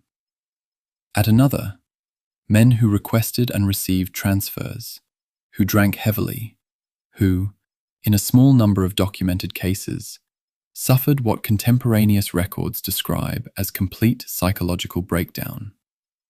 In between, the much larger category of men who continued to function, to participate when operational schedules required it, to maintain their unit's social relationships, and to go about the rest of their daily lives in the occupied East with an accommodation to what they were doing that the documents record but can't fully explain. The postal clerk Walter Mattner was in this middle category. He didn't break down. He didn't volunteer for extra operations. He habituated. And then he wrote home to his wife about it. The biographical trajectories of Einsatzgruppe perpetrators after the war form their own disturbing chapter. The men who were transferred out of killing units and returned to desk postings in Germany in 1941 or 42 went back to whatever administrative roles the SS bureaucracy assigned them. After the war, most of them, the vast majority, returned to civilian life. They became lawyers, businessmen, farmers, salesmen, engineers. They raised families. They participated in the post-war reconstruction of German society with the same administrative competence they had brought to their wartime assignments. Several were identified in the 1960s, 70s, and 80s, when their photographs from Eastern Front killing sites were matched against living individuals by West German prosecutors and investigative journalists. Some were prosecuted, most were not. Some were confronted by journalists and said they remembered nothing. Some, undoubtedly, told the truth about that. The mind's capacity to place certain things in a compartment that doesn't open when requested. That capacity is documented in the psychology literature, and it doesn't require deliberate lying. It can be something more fundamental about how human memory handles things it can't accommodate. The figure that keeps appearing in my reading of the perpetrator psychology literature, and that I think deserves to be stated plainly, is the extrapolated individual exposure rate. A member of an Einsatzkommando assigned to shooting operations during peak killing days in the summer of 1941 would have been participating in the deaths of between 50 and 100 people in a single operational day. Across a 6-month deployment, with major killing operations occurring multiple times per week, the cumulative total of human deaths that a single individual might have directly participated in was somewhere between 3,000 and 5,000 people. That number is not a historical abstraction. It's a figure that lived inside the bodies and the consciousness of tens of thousands of men who then went home and resumed their lives. What that does to a person, what accommodation with that figure over decades of peacetime living actually looks like from the inside, is something the psychological literature can gesture toward, but not fully answer. There isn't a clinical vocabulary adequate to it. The most important thing that the perpetrator psychology dimension of the Einsatzgruppen story establishes is not that the men were monsters, or that they weren't, or that ordinary people can be turned into killers under the right conditions, though the evidence strongly supports that last proposition. The most important thing it establishes is structural. The system was designed to produce certain behaviors from people who, in different circumstances, might not have produced them. The ideological preparation, the institutional authorization, the group pressure, the alcohol, the rotation system, the personnel management. These weren't accidental features of the Einsatzgruppen operation. They were deliberately constructed to manage the human material of the killing program. Someone thought carefully about how to keep the machine running. Someone thought carefully about what the men would need to function. That level of institutional design for atrocity is the thing I find most consistently difficult to think about clearly, because it requires acknowledging that the capability to organize it, the organizational intelligence that built those systems, is not so far from the organizational intelligence we bring to every institution we build and participate in. The machine breaks. Gas fans and the limits of shooting. On the 16th of May, 1942, a letter was written from Kiev and sent to a senior SS officer in Berlin named Walter Rauff. The letter was signed by an SS officer identified in the document as August Becker, and it concerned the operational performance of a piece of equipment that had been deployed to Einsatzgruppen units in the south and center zones several months earlier. The letter has been in the historical record since Nuremberg. It was introduced as evidence at the Einsatzgruppen trial, and its language is so thoroughly technical and so stripped of any moral register that it reads, at first encounter, like a complaint about a fleet vehicle's performance specifications. Becker writes that the gassing was usually not being carried out correctly, that drivers were pressing the accelerator too fully in order to finish as quickly as possible, and that this caused the persons being executed to suffer a type of death that was not the intended design outcome. He then describes the correct procedure: adjusting the engine to a lower output, building the concentration of exhaust gas in the sealed rear compartment gradually, so that the occupants lost consciousness before dying. He frames the correct method as producing a more peaceful death. He wrote this to optimize a killing process. The letter passed through the RSHA bureaucracy without comment or objection from anyone in the chain. It was answered. The technical specifications were adjusted. The path to the gas van began at Mogilev in the autumn of 1941. Arthur Neighbor, the Einsatzgruppe B commander who appears elsewhere in this history as a man whose post-war reputation tried to cast him as reluctant, was looking for an alternative to the mass shooting method that his unit and others had been using since June. The psychological burden on personnel was documented. The practical difficulties of large-scale shooting operations had been established through months of field experience, and there was pressure from the highest levels of the SS for a method that was more efficient. And the word appears in the historical context with a particular quality of obscenity, more humane. Humane for the perpetrators. Neber's experiments at Mogilev involved testing explosive charges in a sealed structure and then testing exhaust gas from vehicle engines in a similar space, using Soviet psychiatric patients as the subjects of both tests. The explosive tests failed to produce the desired outcome. The exhaust gas test was more promising.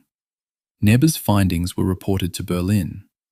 Walter Rauff's position in the RSHA was as head of the department responsible for the organization's motor vehicle fleet, Amt 2D, in the bureaucratic taxonomy of the Reich Security Main Office. He was an administrator of vehicles. He received the findings from Neber's experiments and from Himmler's implicit authorization and set his department to work on a design solution. The engineering firm Galbstadt Fahrzeugwerke, GmbH in Berlin, manufactured the modified vehicle bodies, large enclosed rear compartments with a pipe connecting the exhaust system to the sealed interior. The vehicles were built on the chassis of existing truck models, disguised to resemble ordinary delivery vehicles. The design process involved standard engineering documentation, specifications, technical drawings, materials requisitions, production orders. Rauff oversaw this from his Berlin office. He did not attend any killing sites. He was an automotive administrator solving a technical problem that had been assigned to his department through the normal SS chain of command. The first gas vans were operational by late 1941 and were deployed to Einsatzgruppe D in the south and to Einsatzgruppe B's operational area, alongside their deployment at the Chelmno extermination facility in occupied Poland. The vans were presented to victims as transport vehicles. People were loaded into the rear compartments under the understanding that they were being moved to another location. The actual process of loading, gassing, transit, and unloading was designed to be manageable with a small number of personnel, reducing the direct human involvement required for each operation. This was the point. Not to kill more people, the shooting operations at their peak had killed at rates the gas vans could not match, but to reduce the number of German personnel who had to be in direct proximity to the killing process. The gas van was a distance mechanism. It put machinery between the killer and the killed.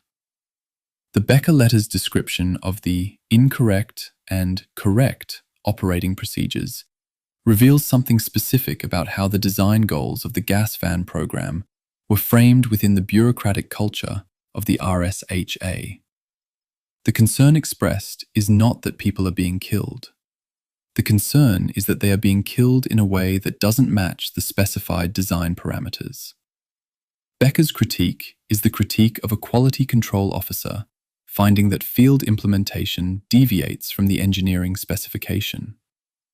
The language of the letter is indistinguishable in its register and its concerns from any technical performance review in any industrial context. What it is reviewing is a method of killing human beings. The letter demonstrates, in a very specific and documented way, that within the RSHA's professional culture, by the spring of 1942, the murder of Jewish families in the back of a truck was a technical problem fully amenable to standard quality management approaches. The moral dimension had been so completely evacuated from the professional vocabulary that there was simply no language for it left. The technical limitations of the gas vans relative to the shooting operations are important to understand because they reveal something about the logic that drove continued refinement of killing methods. A single gas van, operating at its designed capacity, could process somewhere between 50 and 75 people per load, with each operational cycle taking an hour to an hour and a half, from loading through gassing to unloading. At maximum tempo with a small fleet, the daily capacity was a fraction of what large-scale shooting operations could achieve. Babi Yar's 33,700 people over 2 days. That operation couldn't be replicated with gas vans. The vans were adopted and maintained not because they were more efficient at killing large numbers of people, but because they were more efficient at managing the psychological state of the German personnel involved. The driving concern was the perpetrator's welfare. The killing method was chosen based on what it did to the killers, not on what it did to the victims. That inversion of humanitarian language, humane, peaceful, applied to the experience of the murderers, is documented in the primary sources, and it belongs in the record. I find the post-war fate of Walter Rauff one of the most clarifying data points in the entire accountability history of the Einsatzgruppen program. Rauff escaped Europe after the war and eventually settled in Chile, where he lived openly under his own name in Santiago from approximately 1958 until his death in 1984. West Germany issued an arrest warrant in 1962. The Chilean Supreme Court refused extradition in the early 1970s, ruling that the relevant statutes of limitations under Chilean domestic law had expired.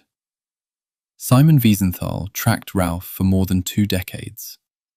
Rauff died at the age of 77, peacefully in Santiago. He had designed the gas vans. He had overseen their production and deployment. He had received and responded to quality control correspondence about their operational performance. He was never prosecuted for any of it. His funeral in Santiago in 1984 was attended by former SS colleagues.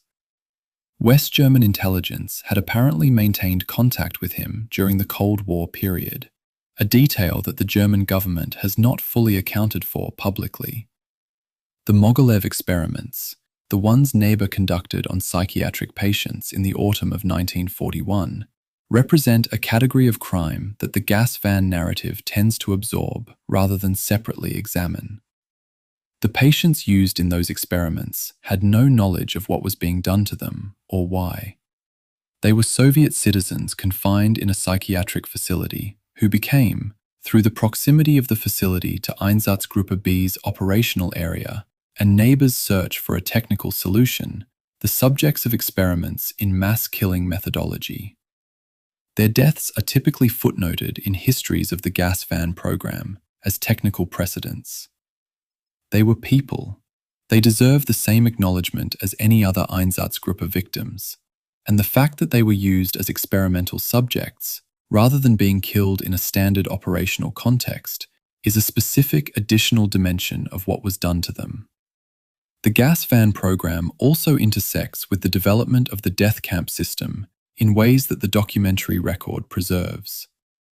The technical knowledge developed through the gas van operations, about the concentration of exhaust gases, about the management of sealed spaces, about the operational logistics of moving victims from collection point to killing space to disposal, contributed to the thinking that produced the first purpose-built gas chambers at the Operation Reinhard camps.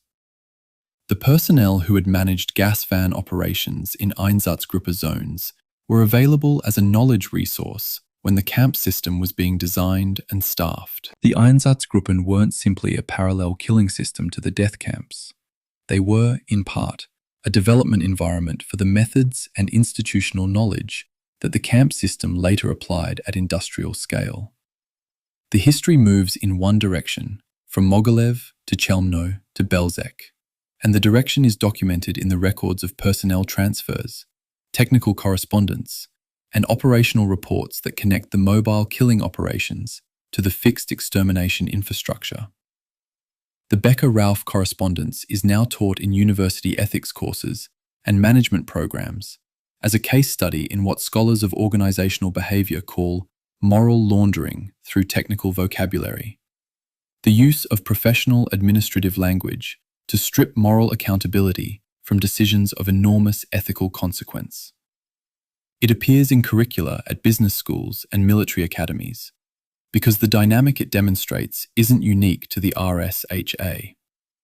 The capacity to frame a morally catastrophic decision as a technical optimization problem, to discuss it entirely within the vocabulary of performance metrics and operational efficiency, without any of the vocabulary of human consequence, is a documented feature of organizational culture that can emerge in any institutional context, given sufficient normalization and the right kind of authority structure. The Ralph Becker letter is the founding historical document for that analysis. It is studied because it is clear, it is documented, and it is irreducibly real. The Baltic annihilation, a nation erased in months. There is a table in the Stahlecker report, the comprehensive operational summary that Einsatzgruppe A commander Walter Stahlecker submitted to Heydrich in October of 1941. And one entry in that table has a quality that I find difficult to process, even after reading it many times. Under Estonia, the table reads, Judenfrei. The word means free of Jews. The Jewish population of Estonia before the German occupation was approximately 4,500 people. German forces had first entered Estonia roughly 4 months before Stahlecker wrote that word. 4 months. The entry is written in the same typeface, in the same table, as the entries for Latvia and Lithuania, which record numbers still to be processed rather than completion. Estonia is simply done. The word sits there in the document with the administrative finality of a balance sheet showing a closed account. This was the ambition of Nazi anti-Semitism rendered as an achieved administrative outcome, reported in a table to a senior SS officer who received it and filed it and, presumably, was satisfied with it. Judenfrei. 4 months. The scale of what happened in the Baltic states in the second half of 1941 is, statistically, the most complete implementation of the Einsatzgruppen's killing program in any occupied territory. Lithuania had a Jewish population of approximately 220,000 people before the German invasion. By the end of 1941, an estimated 96% of Lithuanian Jews had been killed. That figure, 96%, in roughly 6 months, makes Lithuania the national Jewish community with the highest proportional death toll in the Holocaust in 1941. The figure is derived from cross-referencing the Jaeger report against pre-war demographic records and post-war community survivor counts. It is not an approximation made to shock. It is the arithmetic of the historical record. The Jaeger report itself, the document that Karl Jaeger, commander of Einsatzkommando 3, compiled and submitted to Einsatzgruppe A headquarters, is held today in the Lithuanian Central State Archives in Vilnius. It was found in a Lithuanian archive in 1963, where it had apparently been filed by Soviet investigators following the liberation of Lithuania. The document runs to several pages and covers the period from the 2nd of July to the 25th of November 1941. It lists in columns the dates, locations, and numbers of people killed, broken down by category. The total it records, 137,346 people, is the number of deaths documented by a single Einsatzkommando in roughly 5 months of operations. It is the most precise administrative record of Einsatzgruppe killing in the entire archive. Jaeger compiled it apparently with the pride of an efficient administrator. The column arithmetic is carefully checked. The location names are precisely spelled. The categories are consistently maintained. It reads as the work of someone who wanted to document that he had done his job thoroughly. Ponari, called Panerii in Lithuanian, is a forested area roughly 10 kilometers outside Vilnius. Soviet fuel storage pits had been excavated there before the war, and those pits, already dug into the forest floor, became the primary killing site for Jews from the Vilnius area throughout the German occupation.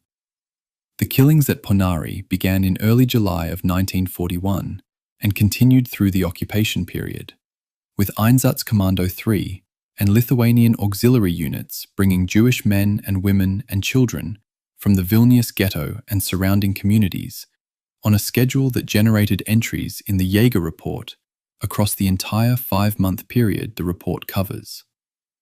The total killed at Ponari over the full occupation is estimated at somewhere between 70,000 and 100,000 people, making it one of the largest single killing sites of the Einsatzgruppen period. Kazimierz Sakowicz, a Polish journalist who lived near the Ponari site, kept a diary throughout the occupation, documenting what he witnessed and heard. Knowing the risks, he buried the diary in bottles in his garden. He was killed in 1943, before the liberation. The bottles were found after the war. His account is one of the few testimonies of Ponari written in real time by a witness living adjacent to the site.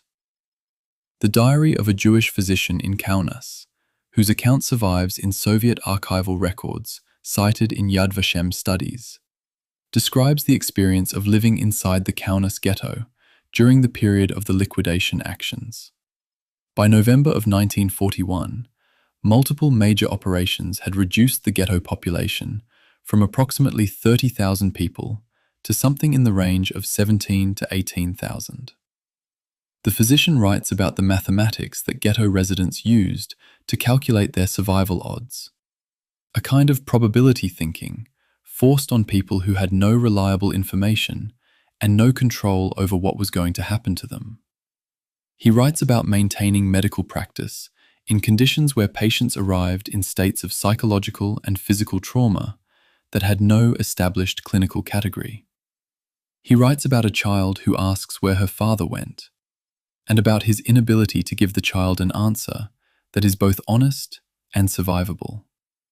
The account has a quality that no operational report possesses. It documents the interior experience of a community watching itself being destroyed, one action at a time, from within. The Rumbula forest outside Riga became the site of one of the largest single-unit killing operations in the entire Einsatzgruppen record. On the 30th of November and the 8th of December, 1941, approximately 25,000 to 27,500 Jews, the near total population of the Riga ghetto, were killed in 2 days of operations organized by higher SS and police leader Friedrich Jeckeln.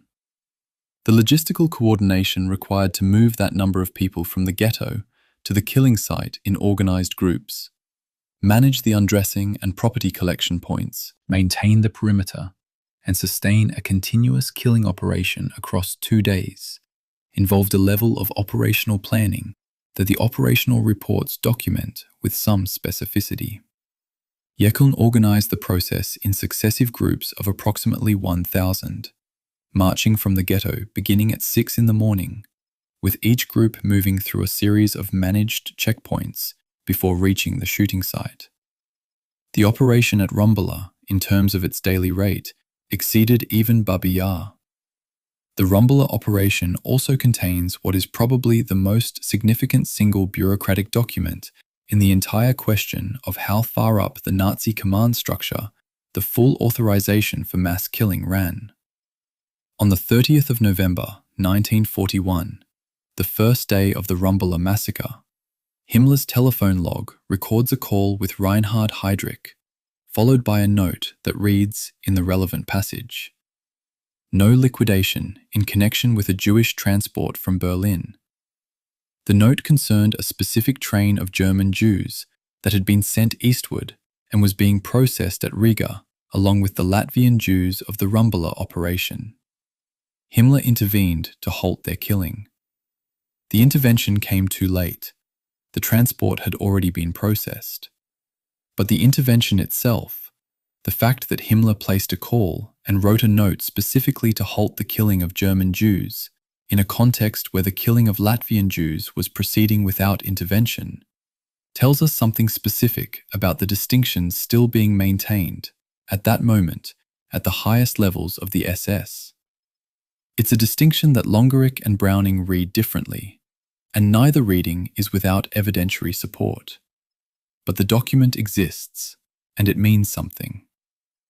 The Estonian completion in September and October of 1941 was managed by Einsatzkommando 1A, operating across a territory with the smallest Jewish community in the Baltic states. The relatively small population, roughly 4,500 people, reduced further by those who had fled east with the Soviet retreat, was the primary factor in the speed of the operation's completion. But Estonian auxiliary police units also participated with a level of initiative and organization that the German reports acknowledge with something approaching satisfaction. In some documented cases, Estonian police units conducted killings without German personnel present, operating according to a framework that Einsatzgruppe A had established but didn't need to physically supervise. The killing apparatus in Estonia had been successfully transferred to local management within weeks of the occupation beginning. The Ponneri Tunnel is the element of the Baltic annihilation story that the operational history consistently underemphasizes, and I think it deserves to be stated clearly and without compression. By late 1943, German forces were beginning the evidence destruction operations that would be described in the next section of this account, and the Jewish prisoner labor units being used for that work at Ponneri understood, with complete clarity, what would happen to them when the work was done. A group of approximately 80 men, chained at night in a pit at the Ponneri site, began digging a tunnel using spoons, their bare hands, and whatever fragments of metal they could conceal. The tunnel was 35 meters long. It took months to dig. It was completed in April of 1944. When the men broke through and the escape began, the Germans detected the attempt. 62 of the approximately 80 men were captured and killed. 11 people escaped through the tunnel and reached the forest. 11 out of 80. The tunnel was dug with spoons. These are documented facts, verified by Soviet investigators who examined the site after liberation and interviewed the survivors. When I try to hold the full scope of what the Baltic states represent in the Einsatzgruppen story, the Stahlecker reports table, the Jaeger reports columns, Ponneri, Rumbula, the physician's diary, the tunnel, the thing that persists most stubbornly in my thinking is the speed. Not the numbers, though the numbers are staggering. The speed. Lithuania's Jewish community, present for centuries, constituting a major center of Jewish intellectual and religious life in Europe, with its own legal traditions, its own publishing houses, its own theatrical culture, its own medical schools. 96% of it was killed in roughly 6 months. That is not a number that the word genocide fully contains. It requires you to think, specifically, about what 6 months means in a human life. What it takes, in ordinary circumstances, to accomplish anything in 6 months. And then to think about what was accomplished, in that time, against those communities, by a bureaucratic killing apparatus that filed its reports and managed its logistics and rotated its exhausted personnel and continued to function. Wannsey's shadow, what the conference changed and didn't. The Wannsee Conference is probably the most widely known single event in the administrative history of the Holocaust. And I want to be direct about something. The most common understanding of what it was and what it did is wrong in an important way. Popular history tends to frame Wannsee as the meeting at which the final solution was decided, the moment the Nazi leadership sat around a table and made the definitive choice to exterminate European Jewry. The actual historical record doesn't support that framing. By the time 15 men gathered at the villa on the Wannsee Lake on the 20th of January 1942, the Einsatzgruppen had been operational for 212 days. They had killed somewhere between 500,000 and 800,000 people. The Baltic states were functionally Jordan-free. Babi had happened. Rumbula had happened. Kamenets-Podolsk had happened. Whatever was decided at Wannsee, it wasn't the beginning of the Holocaust. That had been underway for the better part of a year. The Wannsee Protocol, the minutes of the conference, of which a single surviving copy was found in the German Foreign Office files in 1947, is a document that repays careful reading precisely because of what it doesn't say. It doesn't say killing. It doesn't say shooting. It doesn't say gas chambers or death camps or extermination. It uses the language of evacuation to the east, work deployment, special treatment, and natural reduction. It talks about the solution to the Jewish question in Europe in terms so thoroughly euphemistic that an uninstructed reader might take it for a document about forced labor policy or population transfer.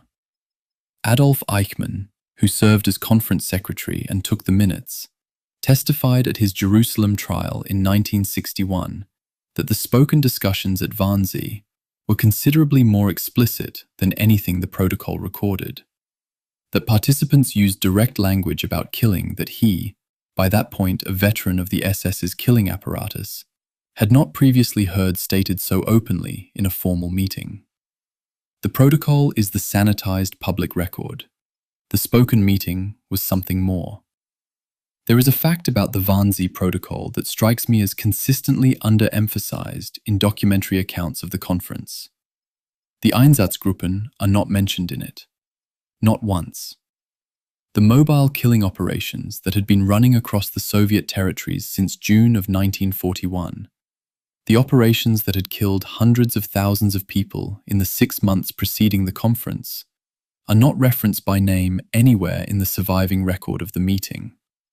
They appear only obliquely in the population table that lists Soviet Jews under the overall count of 11 million European Jews to be addressed by the solution.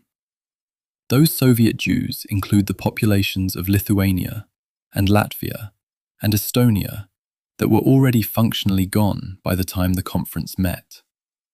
Heydrich counted them in his table as a problem to be solved. They had already been solved by his own killing apparatus months before he sat down at Wannsee. The absence of any Einsatzgruppen reference in the Wannsee Protocol is not an oversight or a gap in the historical record. It reflects what the conference was actually for. The Einsatzgruppen program was already running and needed no Wannsee authorization. It had been authorized through channels that left no written record, and it was proceeding according to its own operational logic and schedule. Wannsee was about something different. The coordination of the administrative and logistical apparatus required to extend the killing program to the Jews of Western and Central Europe who could not be reached by mobile killing squads. Deportation railways, transit mechanisms, fixed extermination facilities, the jurisdictional authority of different Reich agencies over the Jewish populations of occupied and allied countries. These were the questions Wannsee addressed. It was a coordination conference, not a decision conference. The decision, such as it was, had been made, in whatever form, through whatever channel, months earlier. The actual administrative problem that Wannsee solved is legible in the post-conference correspondence that Raoul Hilberg analyzed in considerable detail in his foundational work on the destruction process. Multiple competing agencies, the SS, the Foreign Ministry, the Reich Railways Administration, the Ministry for the Occupied Eastern Territories, the various civil administrations of occupied countries, were each touching aspects of the Jewish question in ways that created jurisdictional confusion and operational friction. Heydrich chaired Wannsee not merely to announce a program, but to establish, with the formal attendance and implicit endorsement of 14 senior officials across the Reich bureaucracy, that he and the RSHA had supreme administrative authority over the entire program. Wannsee was Heydrich asserting jurisdictional primacy over a continent-wide operation that multiple agencies were all partly involved in. The conference agenda was about power within the bureaucracy as much as about policy toward the victims. Eichmann's two accounts of Wannsee, the 1961 Jerusalem testimony and the earlier memoir recorded in Argentina in 1956 and published subsequently, don't fully align with each other, and the difference is worth noting. In Jerusalem, Eichmann described his shock at the frankness of the spoken discussion, the open use of killing language by senior officials who normally maintained euphemistic formality in their correspondence. In the earlier Argentine account, his description of Wannsee is more administrative in character, emphasizing the coordination function rather than the moral weight of what was being discussed. The discrepancy reflects the degree to which Eichmann's post-war testimony was shaped by his legal situation. In Jerusalem, he was a defendant trying to position himself as a subordinate following instructions, and emphasizing the frankness of his superiors at Wannsee served that positioning. In Argentina, he was among former SS colleagues with no such strategic constraint. Both accounts are from the same man, about the same meeting. Neither is a simple, transparent record of what happened.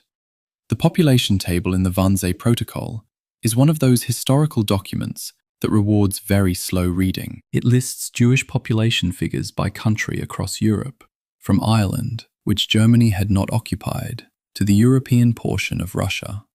It includes Turkey, Sweden, Spain, Switzerland. It includes England, with a listed figure of 330,000 Jews. This table was compiled in January of 1942, at a point when the German military had failed to take Moscow and the Battle of Britain had clearly been lost. The inclusion of England in a planning document for the solution to the European Jewish question was not a clerical exercise. It was a statement that the program being coordinated at Wannsee was premised on a German military victory over all of Europe that hadn't happened, and by January of 1942 was looking significantly less likely than it had 6 months earlier.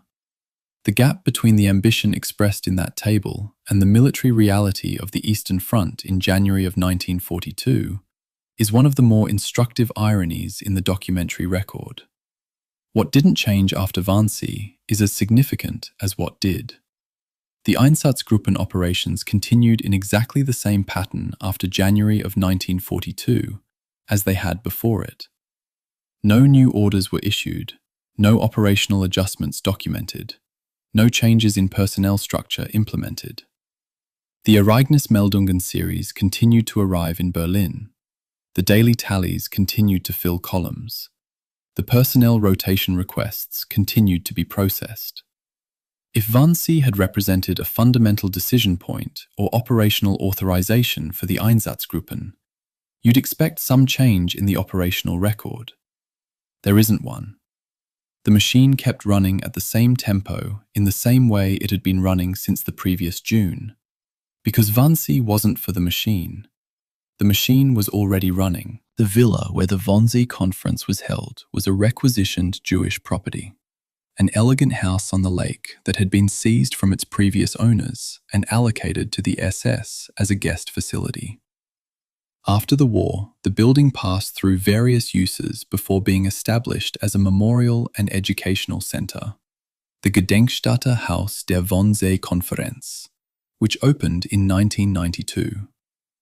The debate in German political circles about whether it was appropriate to turn a Berlin lakeside mansion into a Holocaust memorial site, a debate that took longer to resolve than the meeting itself, says something specific about how difficult the West German political establishment found it, for decades, to deal with what had happened in ordinary German buildings used by ordinary German officials. The conference took 90 minutes. The debate about the building took years. The single surviving copy of the Wannsee Protocol survived because of an administrative accident. Heydrich ordered all copies of the conference minutes destroyed. The Foreign Office's filing system was not fully integrated with the SS destruction of evidence procedures that would later be implemented more systematically, and one copy, filed by a Foreign Office representative who attended the conference, remained in the Foreign Office archive rather than being returned to RSHA control. When Allied investigators found it in 1947, among thousands of files in the captured German Foreign Office papers, they found the clearest single documentary record of the Nazi leadership coordinating the murder of 11 million people in the language of a government planning meeting.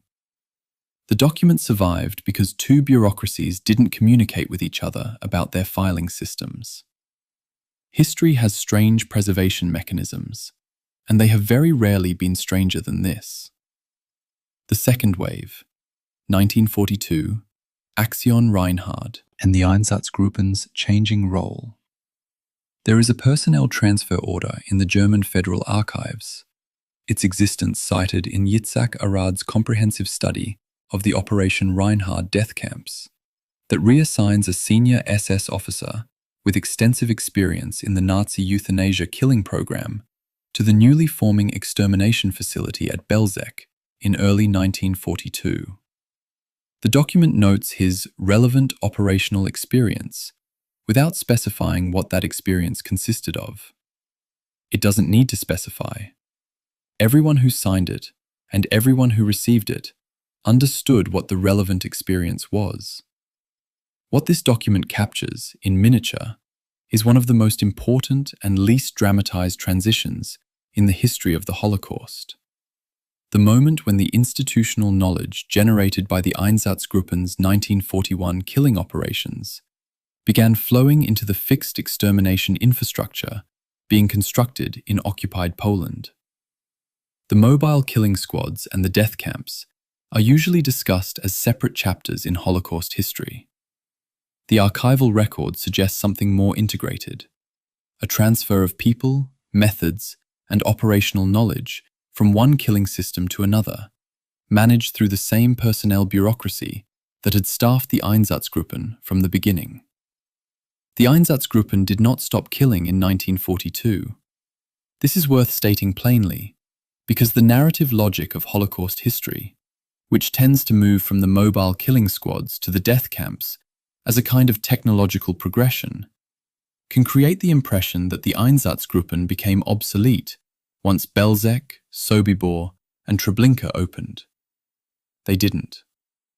Throughout 1942, all four groups continued conducting mass shooting operations across the occupied Soviet territories, at a pace that, while reduced from the extraordinary summer of 1941, remained substantial. Einsatzgruppe D continued operating across the Crimea and into the Caucasus as German forces pushed south. Einsatzgruppe B continued working through Belarusia. Einsatzgruppe C's subunits maintained operations across Ukraine. The Jewish communities of the occupied Soviet interior, communities too far east for the deportation railway system to reach efficiently, too dispersed for the camp system to process, continued to be killed by the same mobile shooting method that had operated since June of the previous year. The camps handled the populations the Einsatzgruppen couldn't reach. The Einsatzgruppen continued handling the populations the camps couldn't reach. The two systems ran in parallel. The bureaucratic conflict that emerged in 1942 between the SS killing apparatus and Wehrmacht economic officers is one of the stranger documented arguments in the institutional history of the occupation.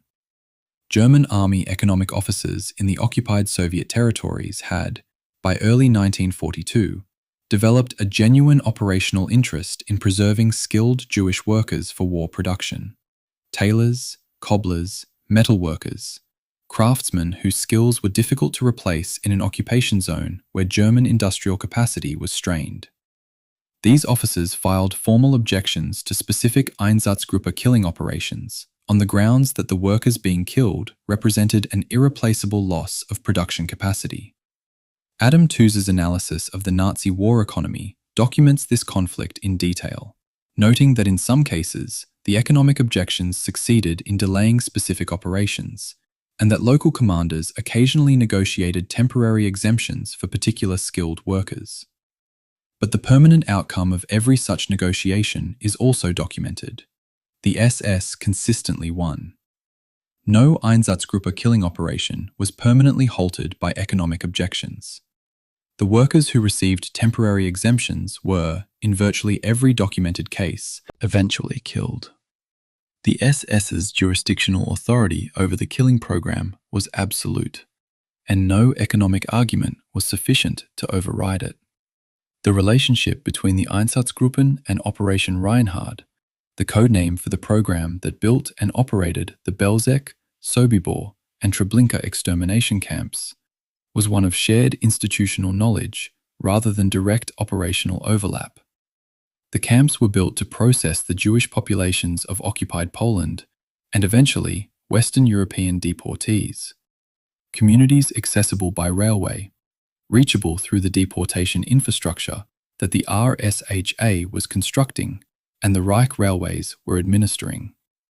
The Einsatzgruppen's target population was Soviet Jewry, communities that, in the occupied territories east of the general government, were more efficiently reached by mobile units than by fixed camp infrastructure.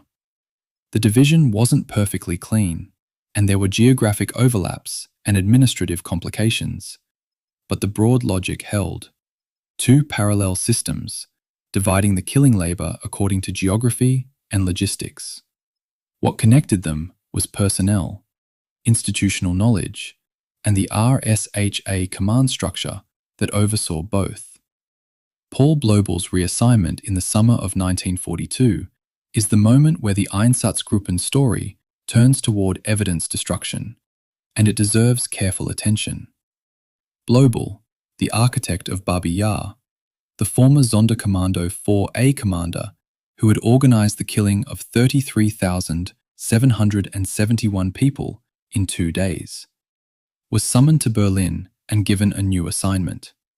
The operation would be called Sonderkommando 1005, and its purpose was to exhume and incinerate the bodies in mass graves across the occupied East. The assignment was given verbally. No written authorization has been found. Blobel began work with experiments at the Chelmno facility, testing incineration methods on exhumed bodies, developing the technical approach he would then apply at killing sites across Ukraine, Belarus, and the Baltic states. The fact that Blobel, specifically Blobel, the man who had organized Babi, was chosen to lead the evidence destruction program has a quality of institutional logic that is, in retrospect, grimly coherent. He knew exactly where the bodies were. He had put many of them there himself. The competition for Jewish labor also created a revealing set of documents about how the Nazi occupation bureaucracy negotiated the tension between its ideological and economic imperatives. In Belarus, in Ukraine, in the Baltic states, correspondence survives between Wehrmacht economic officers, SS killing units, and civil administration authorities that shows every possible position on the question of Jewish worker exemptions, urgent pleas for preservation, tactical compromises, and eventual capitulations to SS authority. What these documents collectively reveal is that the economic argument against killing had genuine institutional support in some parts of the German occupation apparatus, that it was consistently made through official channels, and that it consistently failed. The SS wasn't simply overriding isolated objections. It was overriding a coherent institutional case made by people with legitimate bureaucratic standing. The ideological priority of the killing program was strong enough to defeat the economic case every time, in every documented instance. That's a specific finding about how the Nazi state resolved conflicts between its competing imperatives, and it's documented in the paper trail of those lost bureaucratic arguments. By the end of 1942, the combined Einsatzgruppen death toll, cross-referencing the operational reports against Soviet investigative findings and demographic reconstruction, had reached somewhere between 1 million and 1.3 million people. This figure arrived at by 2 years of mobile killing operations, without gas chambers, without fixed facilities, without the railway deportation infrastructure that powered the camp system, represents approximately 1 in 6 of the total Holocaust death toll by some estimates. It was achieved with guns, fuel, local auxiliaries, army logistics cooperation, and a personnel rotation system that managed the psychological costs of the killing on the perpetrators. And it was achieved while the death camp system was being built and staffed, in part by people who had learned their trade in the mobile killing operations. The two systems weren't sequential, they were concurrent, and together, By the end of 1942, they had killed a number of people that the mind resists fully holding. The Ereignismeldungen series, the daily operational situation reports that had been flowing from the Einsatzgruppen to Berlin since June of 1941, continued through 1942, though the reporting frequency and format evolved as the initial phase of intensive operations gave way to a more sustained but somewhat lower tempo continuation. The reports arriving in Berlin in the summer and autumn of 1942 are different in character from the breathless tallies of the previous summer. The communities that could be reached quickly had largely been reached, and what remained in many areas was the hunting out of Jews in hiding, the processing of communities that had been temporarily spared for labor purposes, the continuation of killing in areas where the initial sweep had been incomplete. The language of the later reports is, if anything, even more bureaucratically neutral than the early ones. The statistical drama of the opening months had settled into the administrative routine of a program in its maintenance phase. There is a detail from the 1942 operational period that I want to include because it doesn't fit neatly into any standard narrative category, but belongs in the record. A German propaganda company photographer, working for the Reich Propaganda Ministry's system of documentary coverage of the Eastern Front, submitted a series of photographs from a Ukrainian Einsatzgruppe operation in the summer of 1942. The photographs were reviewed by a propaganda ministry official. They were not published. A handwritten note on the submission file reads, in relevant part, "Unsuitable for publication. Too direct." The Nazi propaganda apparatus, which had spent years publishing images designed to dehumanize Jewish people, looked at photographs of what an Einsatzgruppe operation actually looked like and decided the German public couldn't see them. The regime that ordered the killing couldn't show its own population what the killing looked like. That gap between the ideology that justified the killing and the reality that couldn't be displayed is one of the more revealing self-contradictions in the entire documentary record of the period. The transition from 1941 to 1942 in the Einsatzgruppen story is, in summary, a story about institutionalization. The extraordinary violence of the first summer, the rapid deployment, the frenzied operational pace, the expansion to total community killing, settled, by 1942, into the ordinary violence of a sustained program. Ordinary not in any moral sense, but in the operational sense. The killing became routine, managed, budgeted, staffed, and reported in the same way that any other large-scale administrative program manages its ongoing operations. The personnel who had survived the psychological demands of the first year had, by different mechanisms and to varying degrees, accommodated themselves to what they were doing. The logistics were functioning. The reporting system was working. And in Berlin, the paper was flowing. The bone burners, Action 1005, and the destruction of evidence. A Soviet investigative report from July of 1944, compiled at the Ponary site outside Vilnius shortly after its liberation, describes what the investigators found when they began examining the forest. There were pits, partially exhumed, partially incinerated. In the ash and disturbed earth, fragments of bone, the wire frames of spectacles, buttons, watch parts, patches of hair. And then the investigators found something else.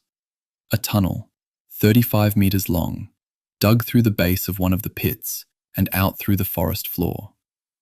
Dug, the survivors who had used it told the investigators, with spoons and bare hands and fragments of metal over a period of months, by men who were chained at night and worked during the day, exhuming and burning the remains of people they had known, in a pit they understood they would eventually join.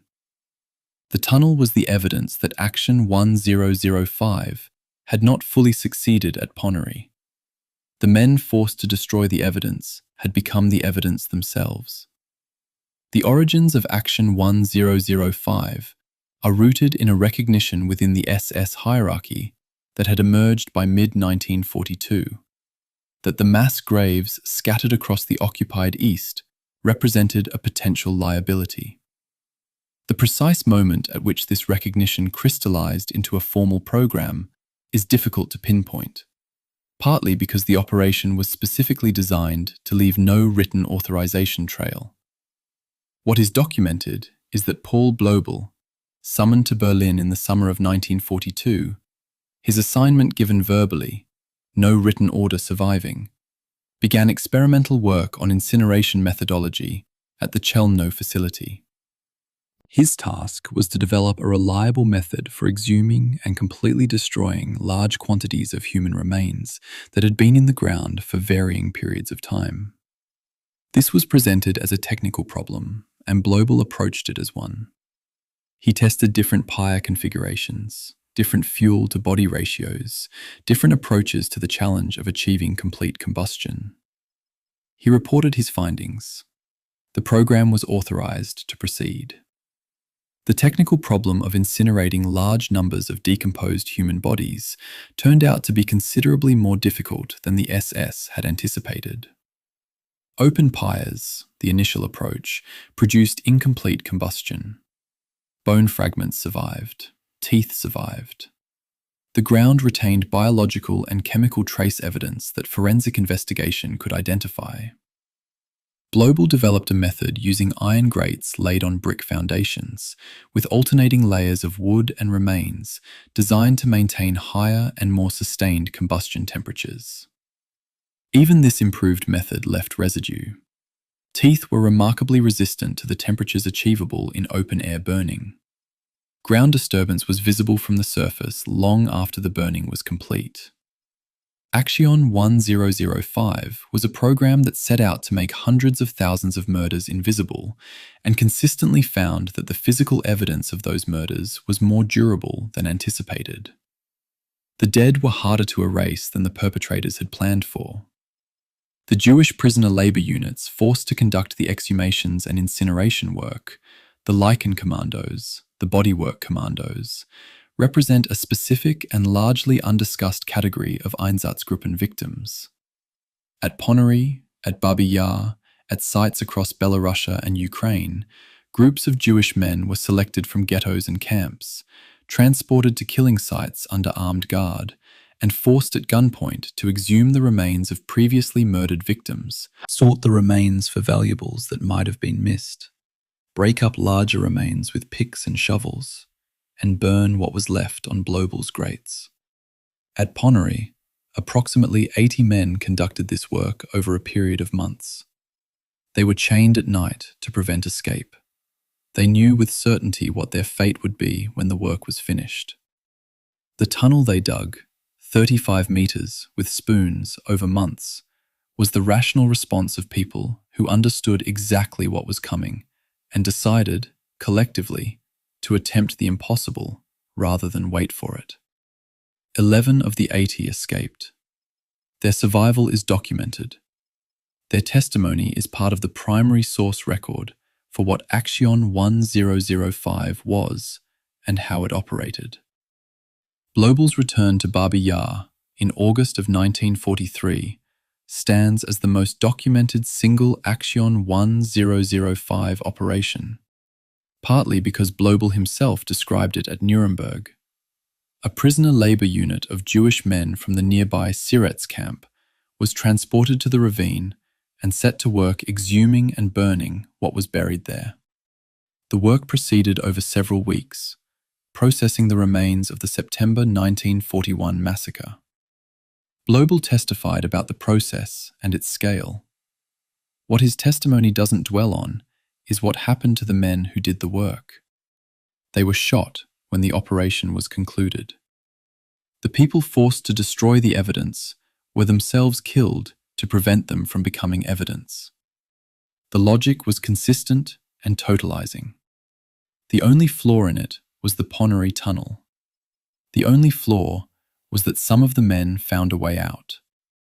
The scale of Action 1005 across the entire occupied East is one of the most difficult things in this history to quantify, because the operation was specifically designed to prevent quantification. Post-war estimates by historians, including the Israeli scholar Shmuel Spector, suggest that Sonderkommando 1005 operations destroyed the remains of somewhere between 600,000 and 700,000 people across Ukraine, Belarus, and the Baltic states between 1942 and 1944.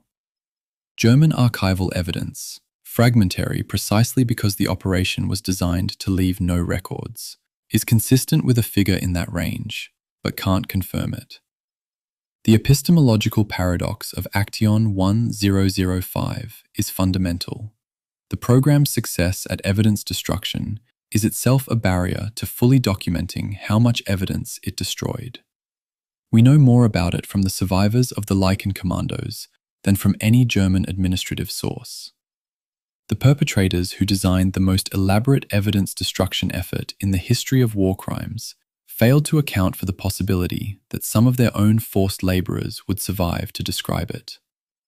The procurement logistics of Action 1005 operations created their own paper trails in places Blobel couldn't fully control. The fuel required for sustained open-air burning was substantial. The wood needed for the grate-based incineration method was enormous. Estimates based on the scale of operations at Babi Yar alone suggest that the timber required for a complete incineration of the September 1941 massacre's remains would have been measured in tens of thousands of cubic meters, procured over weeks from local suppliers and transported to the ravine. Local civilian contractors and suppliers were involved in providing these materials. They knew what the fires were for. The smoke was visible for considerable distances. The smell was unmistakable. Action 1005 was a secret operation conducted at a scale that made local knowledge of it unavoidable. The secret was kept not through genuine concealment, but through the same enforced collective silence that characterized local knowledge of the original killings. The Soviet forensic investigators who examined Action 1005 sites after liberation were working against the specific grain of what the program had been designed to prevent. And the quality of what they found varied significantly by site and by how much time had elapsed since the burning.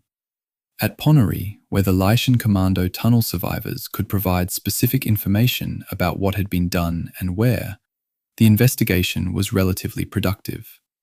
At other sites, where no survivors existed and the physical evidence had been more thoroughly processed, the investigators found ash deposits, residual bone fragments, and ground disturbance consistent with mass burial and incineration, but insufficient for precise victim identification or counting.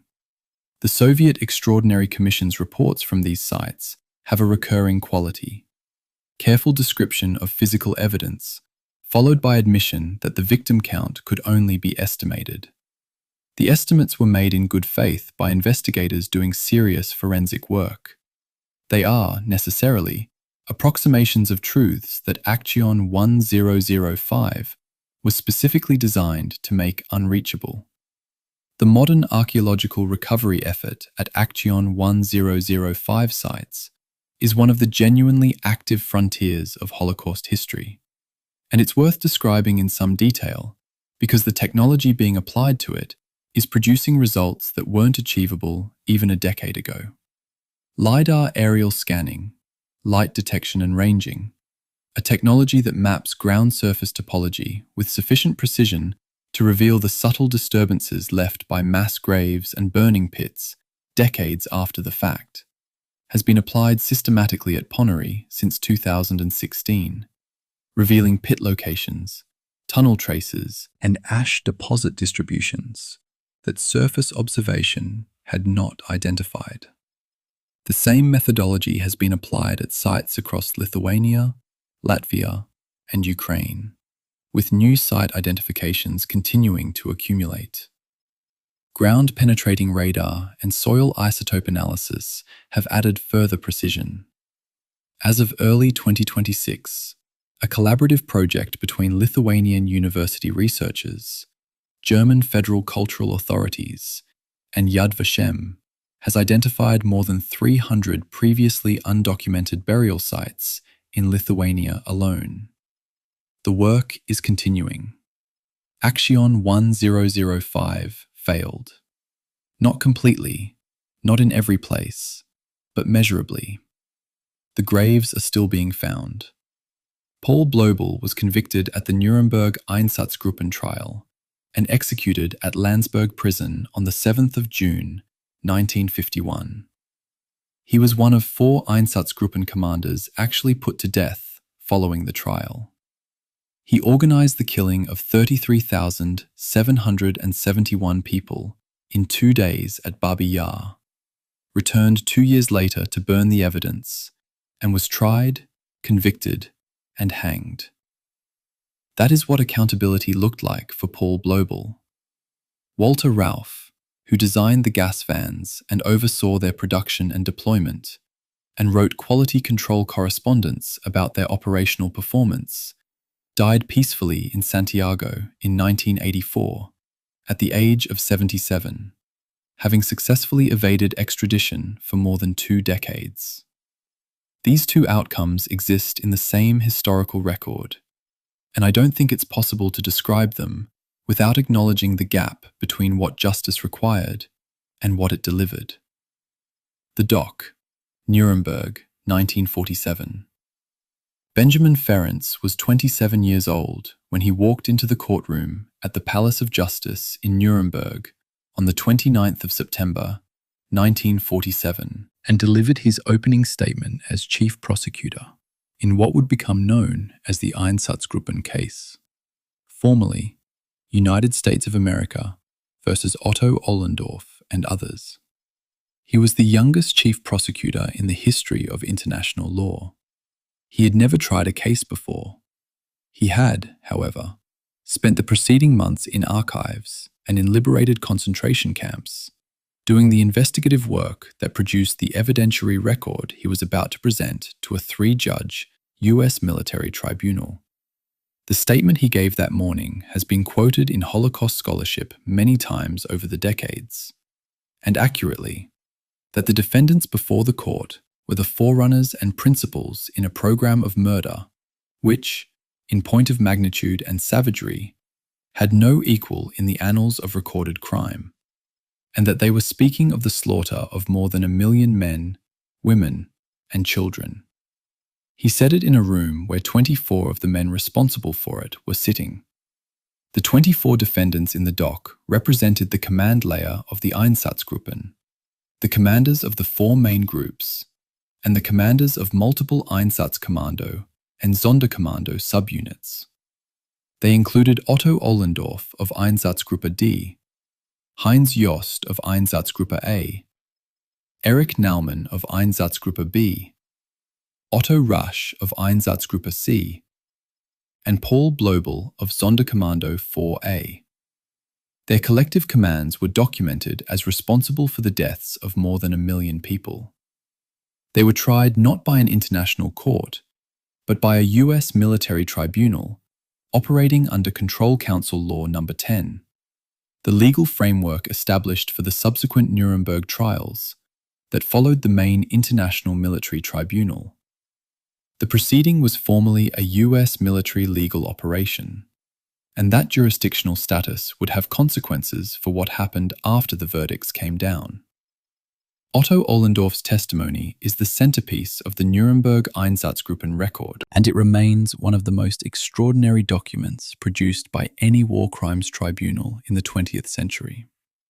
He had first testified at the main International Military Tribunal in January of 1946, appearing as a witness, not yet a defendant, and had there made the admissions about Einsatzgruppe D's killing operations that Ferencz and his team would later use as the evidentiary foundation of the subsequent trial. At that first appearance, Ollendorf acknowledged, without hesitation or apparent distress, that his unit had killed approximately 90,000 people during his time in command. He provided this figure calmly, in response to direct questions from Allied prosecutors, the way an executive might report a division's annual production numbers. He was then asked why these people were killed. And he answered that question too, in the language of ideological conviction rather than operational compulsion. He believed the killings were justified. He said so clearly. At the subsequent Einsatzgruppen trial, he maintained that position and added extensive legal argumentation to support it, arguing that the mass killing of Soviet Jews constituted a form of lawful preventive defense against what he characterized as an existential ideological threat to Germany. The tribunal rejected this defense entirely. But what lingers about Ohlendorf's testimony isn't his legal arguments, it's the quality of his conviction. He wasn't performing calm, he was calm. He had thought carefully about what he had done, and he remained persuaded that he had been right. The principal defense argument across multiple defendants was the doctrine of superior orders, that the defendants had operated under lawful commands from the highest levels of the German state and could not be held individually criminally responsible for compliance with those commands.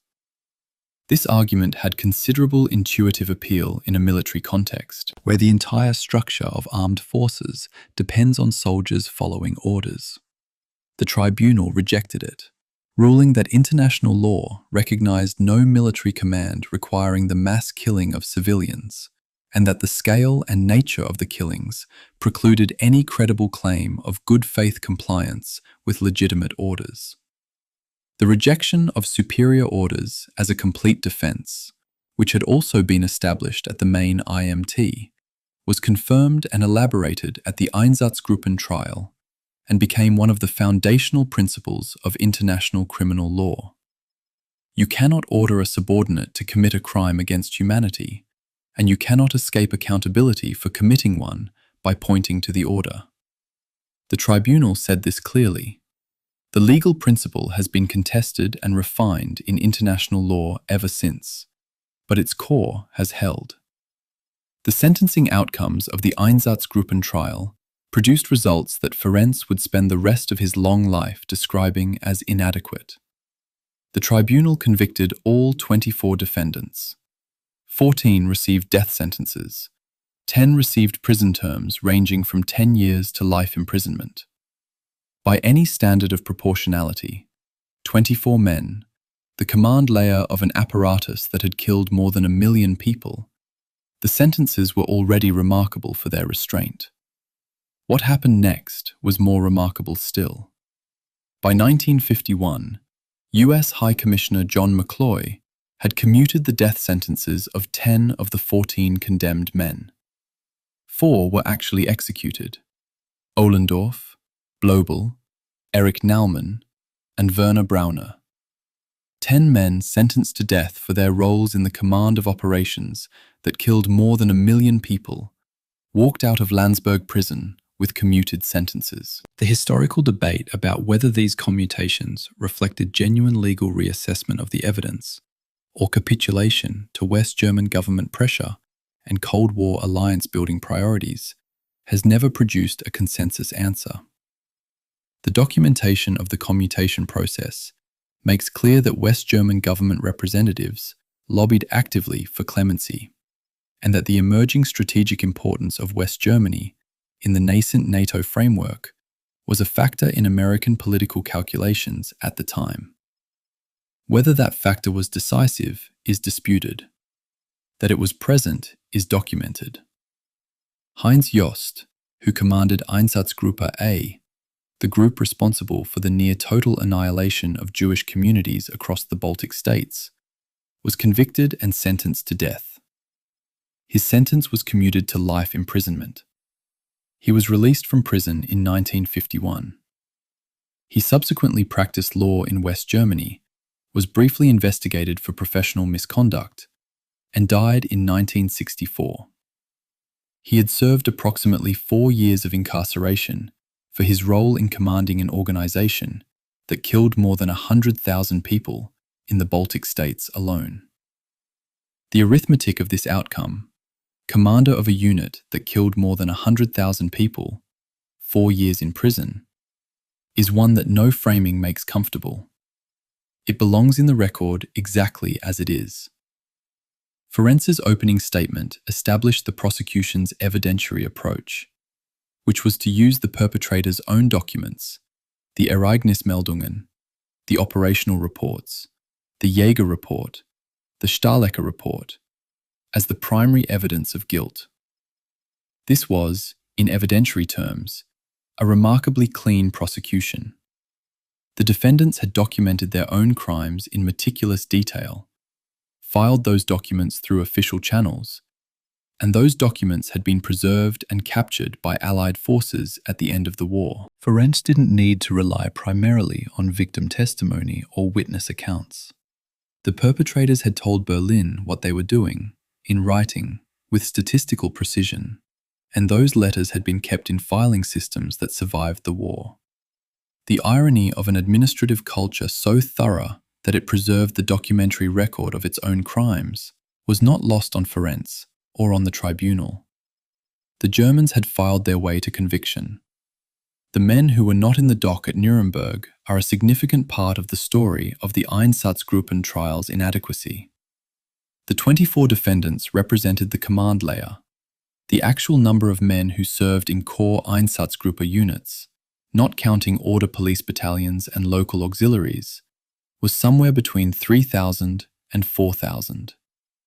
The men who pulled the triggers at Babi, at Ponary, at Rumbala, at the hundreds of other killing sites documented in the Ereignismeldungen, almost none of them were tried at Nuremberg. A small number would be prosecuted in subsequent West German domestic proceedings. The vast majority were not prosecuted in any court. They returned to Germany, resumed civilian lives, and lived out their years in post-war German society alongside the people they had grown up with, in cities and towns that were rebuilding themselves and preferred, in many cases, not to look too carefully at who was doing the rebuilding. Ferenc lived to the age of 103, dying in April of 2023. He remained intellectually active until near the end of his life, continuing to advocate for international criminal law and the completion of what Nuremberg had started. In interviews conducted in his final years, he described the Einsatzgruppen trial consistently as the most important work of his life, and simultaneously as an incomplete achievement, noting that the command layer had been tried while the operational layer had largely escaped accountability, and that the international legal framework Nuremberg had established had taken decades to begin producing institutions capable of applying it. He was honest about the gap between what the trial had promised and what had followed. He'd had 75 years to think about it. He didn't make peace with the gap. He kept pushing against it until he couldn't push anymore. The Nuremberg Einsatzgruppen trial established 3 legal principles that remain foundational in international criminal law. The rejection of superior orders as a complete defense. The establishment that crimes against humanity can be committed without the existence of formal war between states. And the affirmation that civilian populations under military occupation retain fundamental legal protections that no domestic law or military order can remove. These principles were codified in the Nuremberg Principles, adopted by the UN General Assembly in 1950, and form a direct structural line to the Rome Statute of the International Criminal Court, which came into force in 2002. The line from a courtroom in Nuremberg in 1947 to the ICC's current proceedings in The Hague runs through those principles. Through the legal language Ferenc and his colleagues established against the evidence of the Ereignismeldungen and the Jaeger report, and the Stahlecker report, and the Becker-Ralph letter. The trial was inadequate in its sentences and in its scope. It was not inadequate in its legal legacy. The Long Reckoning, West German Justice and the Perpetrators Who Lived There, is a memorandum in the German Federal Archive. Its existence described in post-war legal scholarship on the Central Office for Nazi Crime Investigations. Compiled in 1958 by the newly formed Zentrale Stelle der Landesjustizverwaltungen zur Aufklärung nationalsozialistischer Verbrechen in Ludwigsburg. This was the Central Office, established specifically to investigate and coordinate prosecution of National Socialist crimes. The institutional acknowledgement, 13 years after the war's end, that the West German justice system had not been adequately addressing the crimes of the Nazi period. The memo reportedly listed more than 100 named individuals identified as having served in Einsatzgruppen command or execution roles, living in West Germany under their real names, employed in various professions, against whom no criminal proceedings had been initiated. The memo was an internal document. Several of the men on the list were still alive in the 1990s. The central office had been created in part because of what had happened at Ulm in the previous year, and what had happened at Ulm was, among other things, a revelation about how thoroughly the West German justice system had failed to confront what was sitting inside its own borders. The Ulm Einsatzgruppen trial of 1958 was, in the most basic factual sense, a scandal masquerading as a legal proceeding. Not because the trial was conducted improperly, but because the trial revealed that the men it prosecuted had been living openly in West Germany for more than a decade, without any law enforcement agency making a serious attempt to find them. The 10 men convicted at Ulm had been members of an Einsatzgruppe subunit that had operated on the Lithuanian East Prussian border in 1941.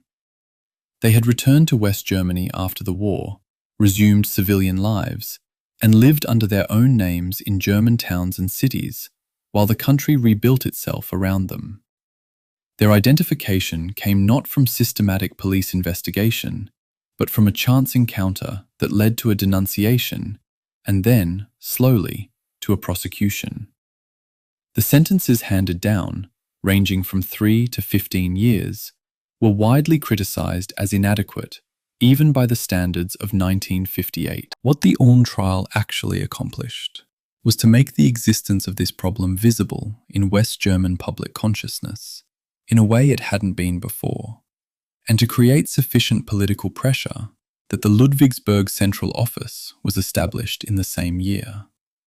Fritz Bauer is the figure who most clearly embodies the institutional history of West German accountability for Einsatzgruppen crimes, and the extraordinary difficulty of that history.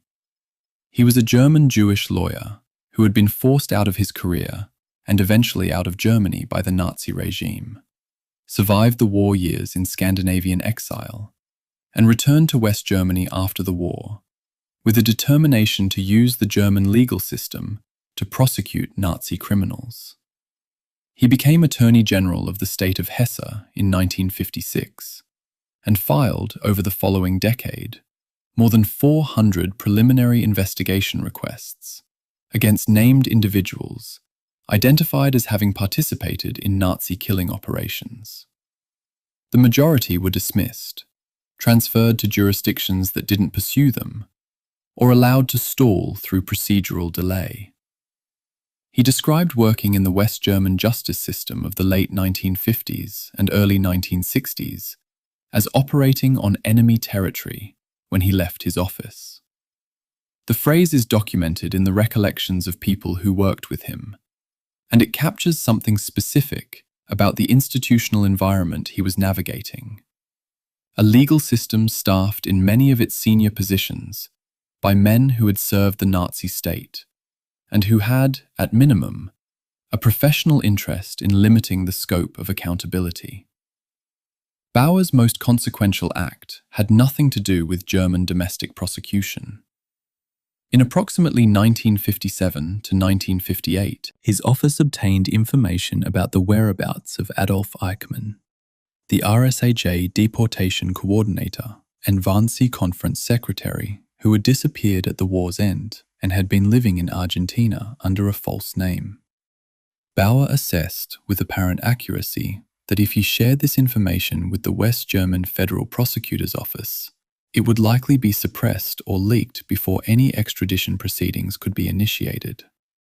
He took the information instead to Israeli intelligence through intermediary channels. The Israeli operation that led to Eichmann's capture in Buenos Aires in May of 1960 and his subsequent trial in Jerusalem in 1961 was built, in its initial intelligence phase, on information that Bauer provided. Bauer couldn't trust his own country's justice system to pursue the most significant Nazi fugitive in the world. He trusted Israel's instead.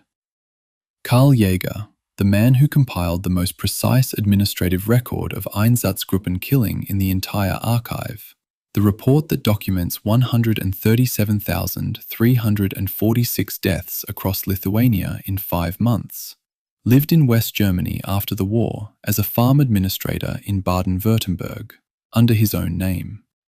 He had not been the subject of any serious investigative attention until the Lithuanian Central State Archives made his report available to West German prosecutors in 1959. He was identified, located, and arrested in April of 1959 at the age of 72.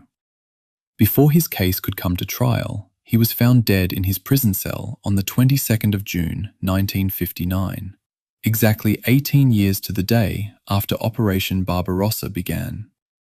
He had died by his own hand. The man who kept the most meticulous kill log in the Einsatzgruppen record was found in his cell on the anniversary of the operation he had documented and faced no trial. He left behind, separately from the report, a brief personal memoir written in the 1950s, describing his post-war years as a farm manager. He wrote about his cattle, his garden, the rhythm of agricultural work. He devoted approximately 2 sentences to his wartime service, characterizing it as difficult duty faithfully performed.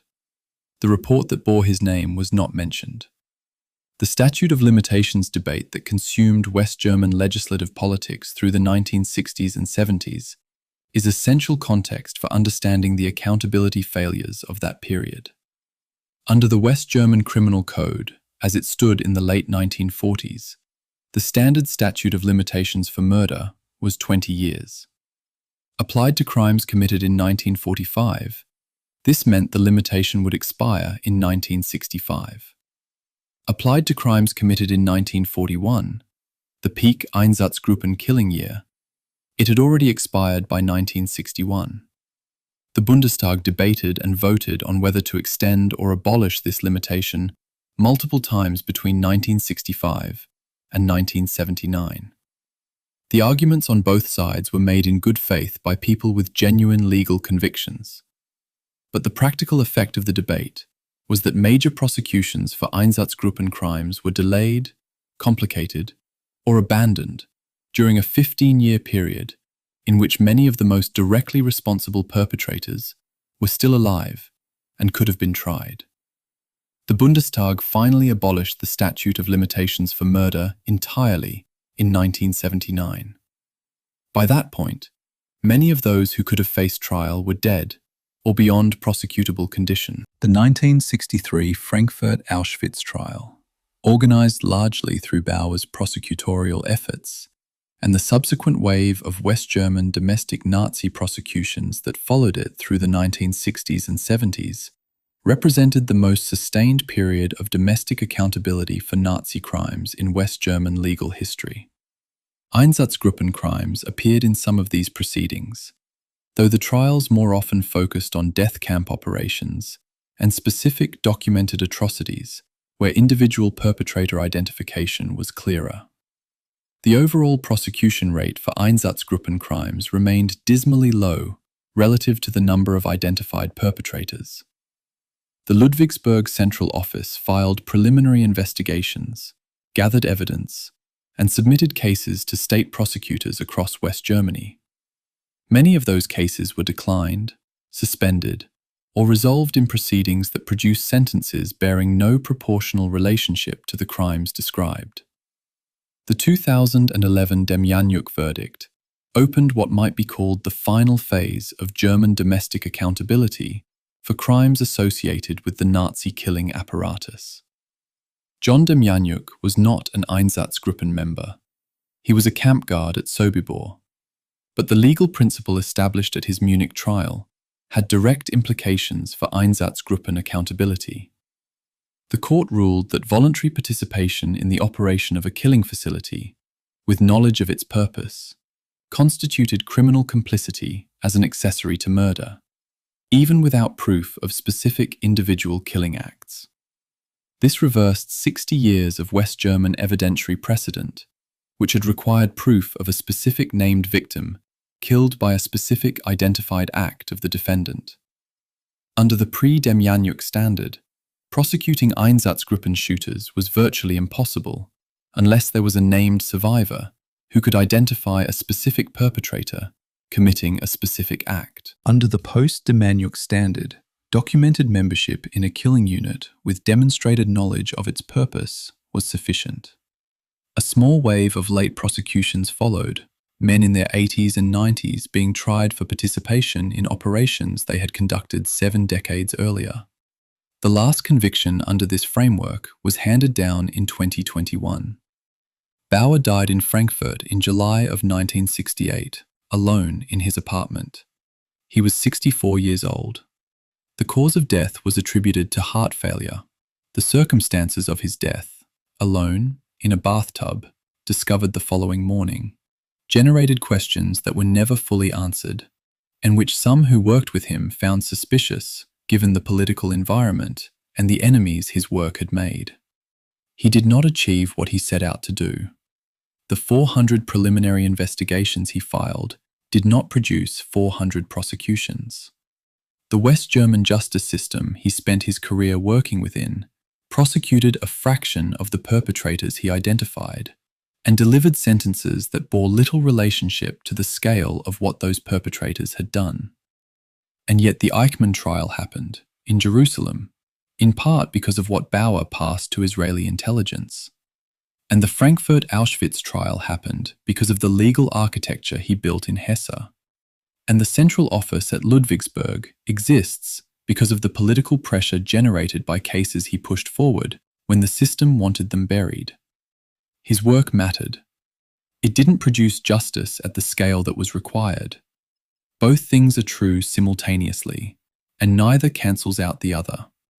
The pit and the present. Memory, witness, and the unfinished archive. Somewhere in a village in the Volhynia region of Ukraine, in approximately 2005, a French Catholic priest named Father Patrick Debois sat across from a woman who was then approximately 85 years old and asked her what she remembered. She had been a child when the German forces and their auxiliaries had come through her village in 1941. She remembered the sounds. She remembered the order given that families should not look out of their windows. She remembered what her family's cow did that night, disturbed by what was happening in the field at the edge of the village. She had never told anyone before Debois came with his notebooks and his interpreter and his patient, careful questions. She said, "The Jewish people are still in the ground there. They have not been found." Debois' team subsequently located and mapped the site. She was right. They were still there, exactly where she remembered, in a field at the edge of a village in a country that had spent 60 years building roads and schools and apartment blocks over the ground where its murdered Jewish neighbors lay. Debois' organization, Yahad in Unum, the name combines the Hebrew and Latin words for together, began its systematic field investigation work in 2004. By the time this account is being written in early 2026, the organization has conducted more than 3,000 interviews with elderly witnesses across Ukraine, Belarus, Russia, Poland, Hungary, and Romania, and has located more than 2,500 previously unregistered massacre sites associated with Einsatzgruppen and related killing unit operations. A significant proportion of these sites appear in no German document. They are not in the Ereignismeldungen. They are not in the Jäger report, or the Stahlecker report, or any other primary source in the conventional Einsatzgruppen archive.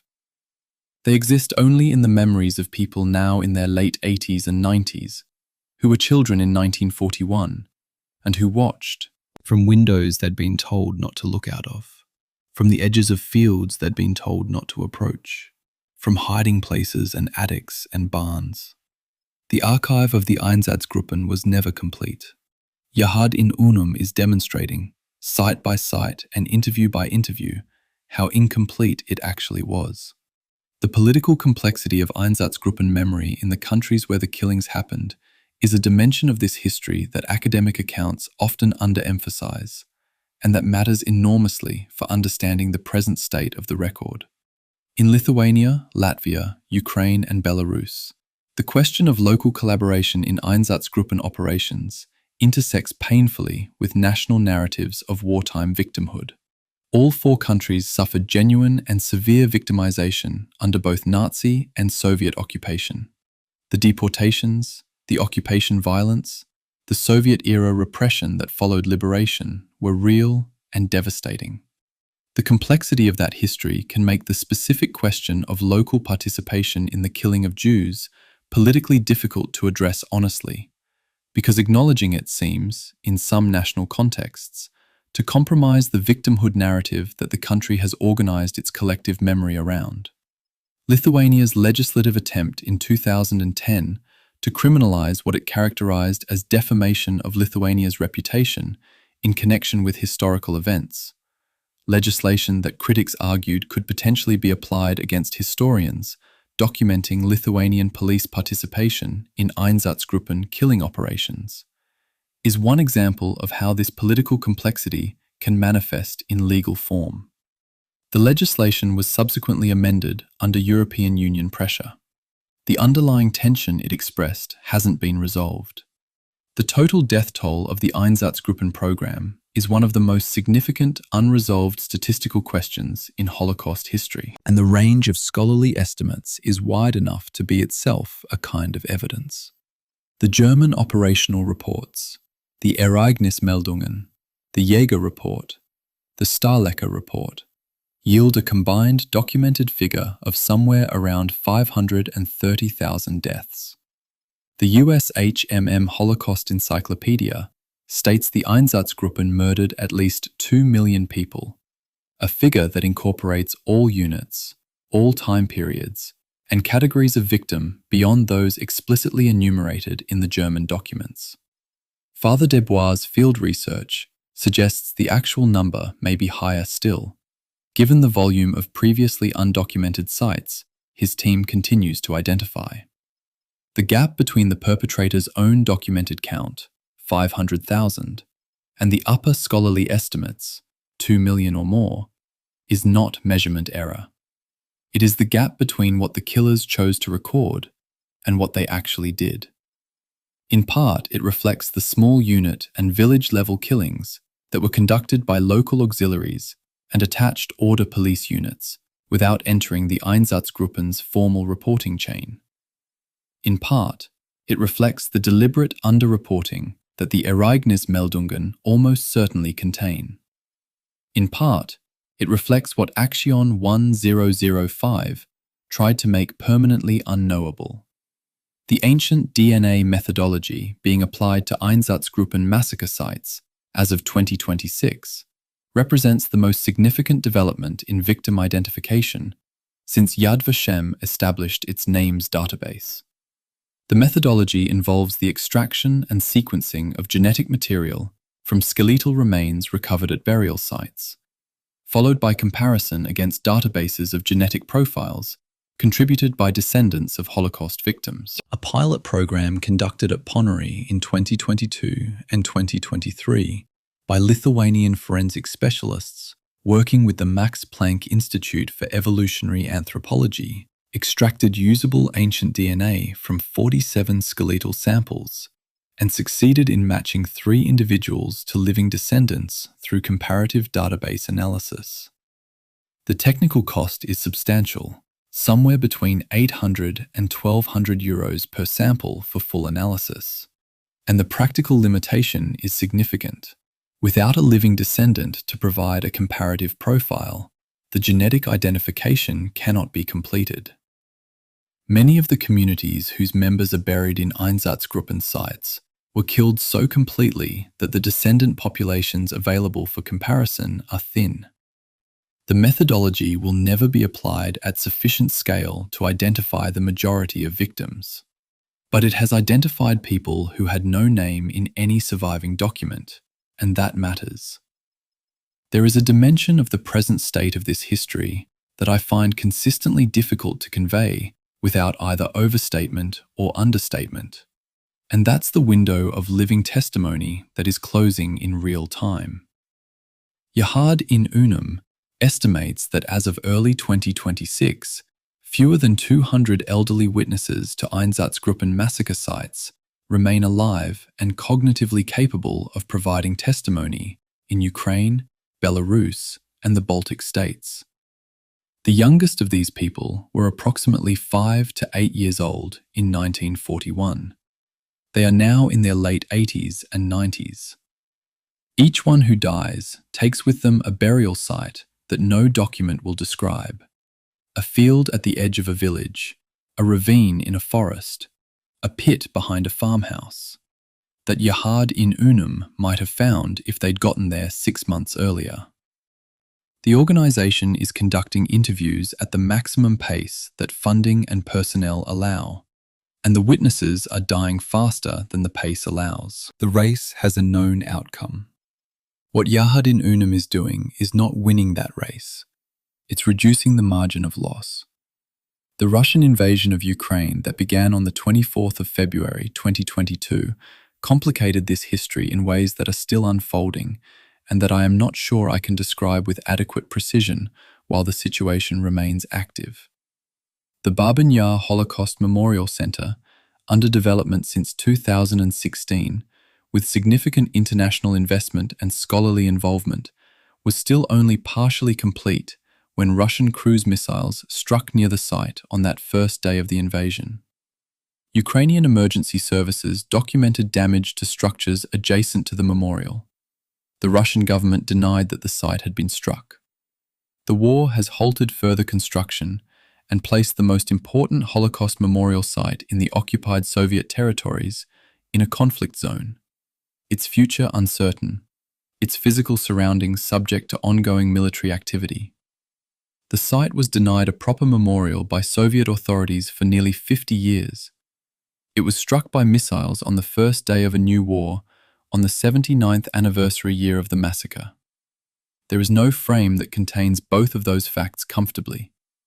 I don't have one to offer. The question of what the Einsatzgruppen's history means for our understanding of how ordinary institutions produce atrocity is not one that historiography has finished answering, and I'm skeptical of accounts that present it as answered. The mechanisms have been documented: the bureaucratic habituation, the ideological preparation, the management of perpetrator psychology, the diffusion of moral responsibility through institutional structure. The scholarship on those mechanisms, Browning, Waller, Hilberg, Longerich, Matthias, Wild, represents several decades of careful work that has produced genuine understanding. What that understanding doesn't provide is immunity. Documenting how something was done doesn't prevent it from being done again. The Einsatzgruppen model, the mobile killing unit following an invading army, integrated into the logistics of military occupation, using local auxiliaries as force multipliers, maintaining a bureaucratic reporting system that papers over the moral reality of what's happening, is not a historical artifact. It's a documented operational template that has appeared in various forms in multiple contexts since 1945. The names database at Yad Vashem currently holds the names of approximately 4.8 million of the approximately 6 million Jewish Holocaust victims.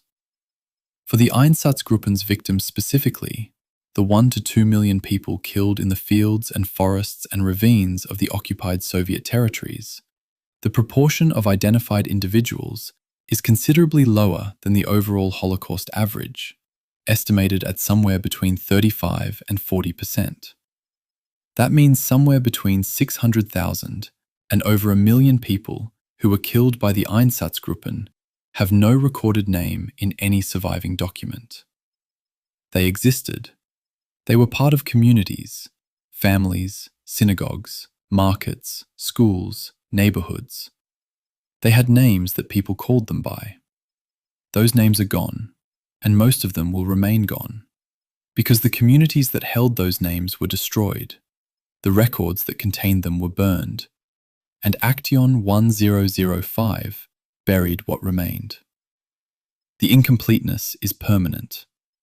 It's not a problem that more research will solve. It's a condition of the record, built into it by the perpetrators who designed the killing to leave nothing findable.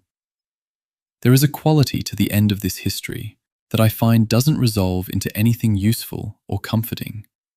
And I want to be honest about that, rather than manufacture a conclusion the evidence doesn't support. The Einsatzgruppen killed somewhere between 1 and 2 million people in roughly 2.5 years of operations. They did it with guns, not gas chambers. They did it in fields and forests, not behind camp fences. They were tried in a Nuremberg courtroom where 24 of perhaps 4,000 identifiable perpetrators sat in the dock, and 4 of those 24 were executed. The rest lived out their lives in various degrees of impunity, in West Germany and elsewhere, in the decades after 1945. The graves are still being found in the fields of Ukraine. The witnesses to those graves are dying. The archive will never be complete. What we have is what the perpetrators documented, what the survivors witnessed, what the soil has kept, and what Desbois' team is recording now against the closing window of living memory. The history of the Einsatzgruppen doesn't end with a verdict or a memorial or a final tally. It ends with a field at the edge of a village that a woman in her 80s told a French priest about in 2005. She said, "They have not been found." Her testimony is in the archive. The work to find them continues.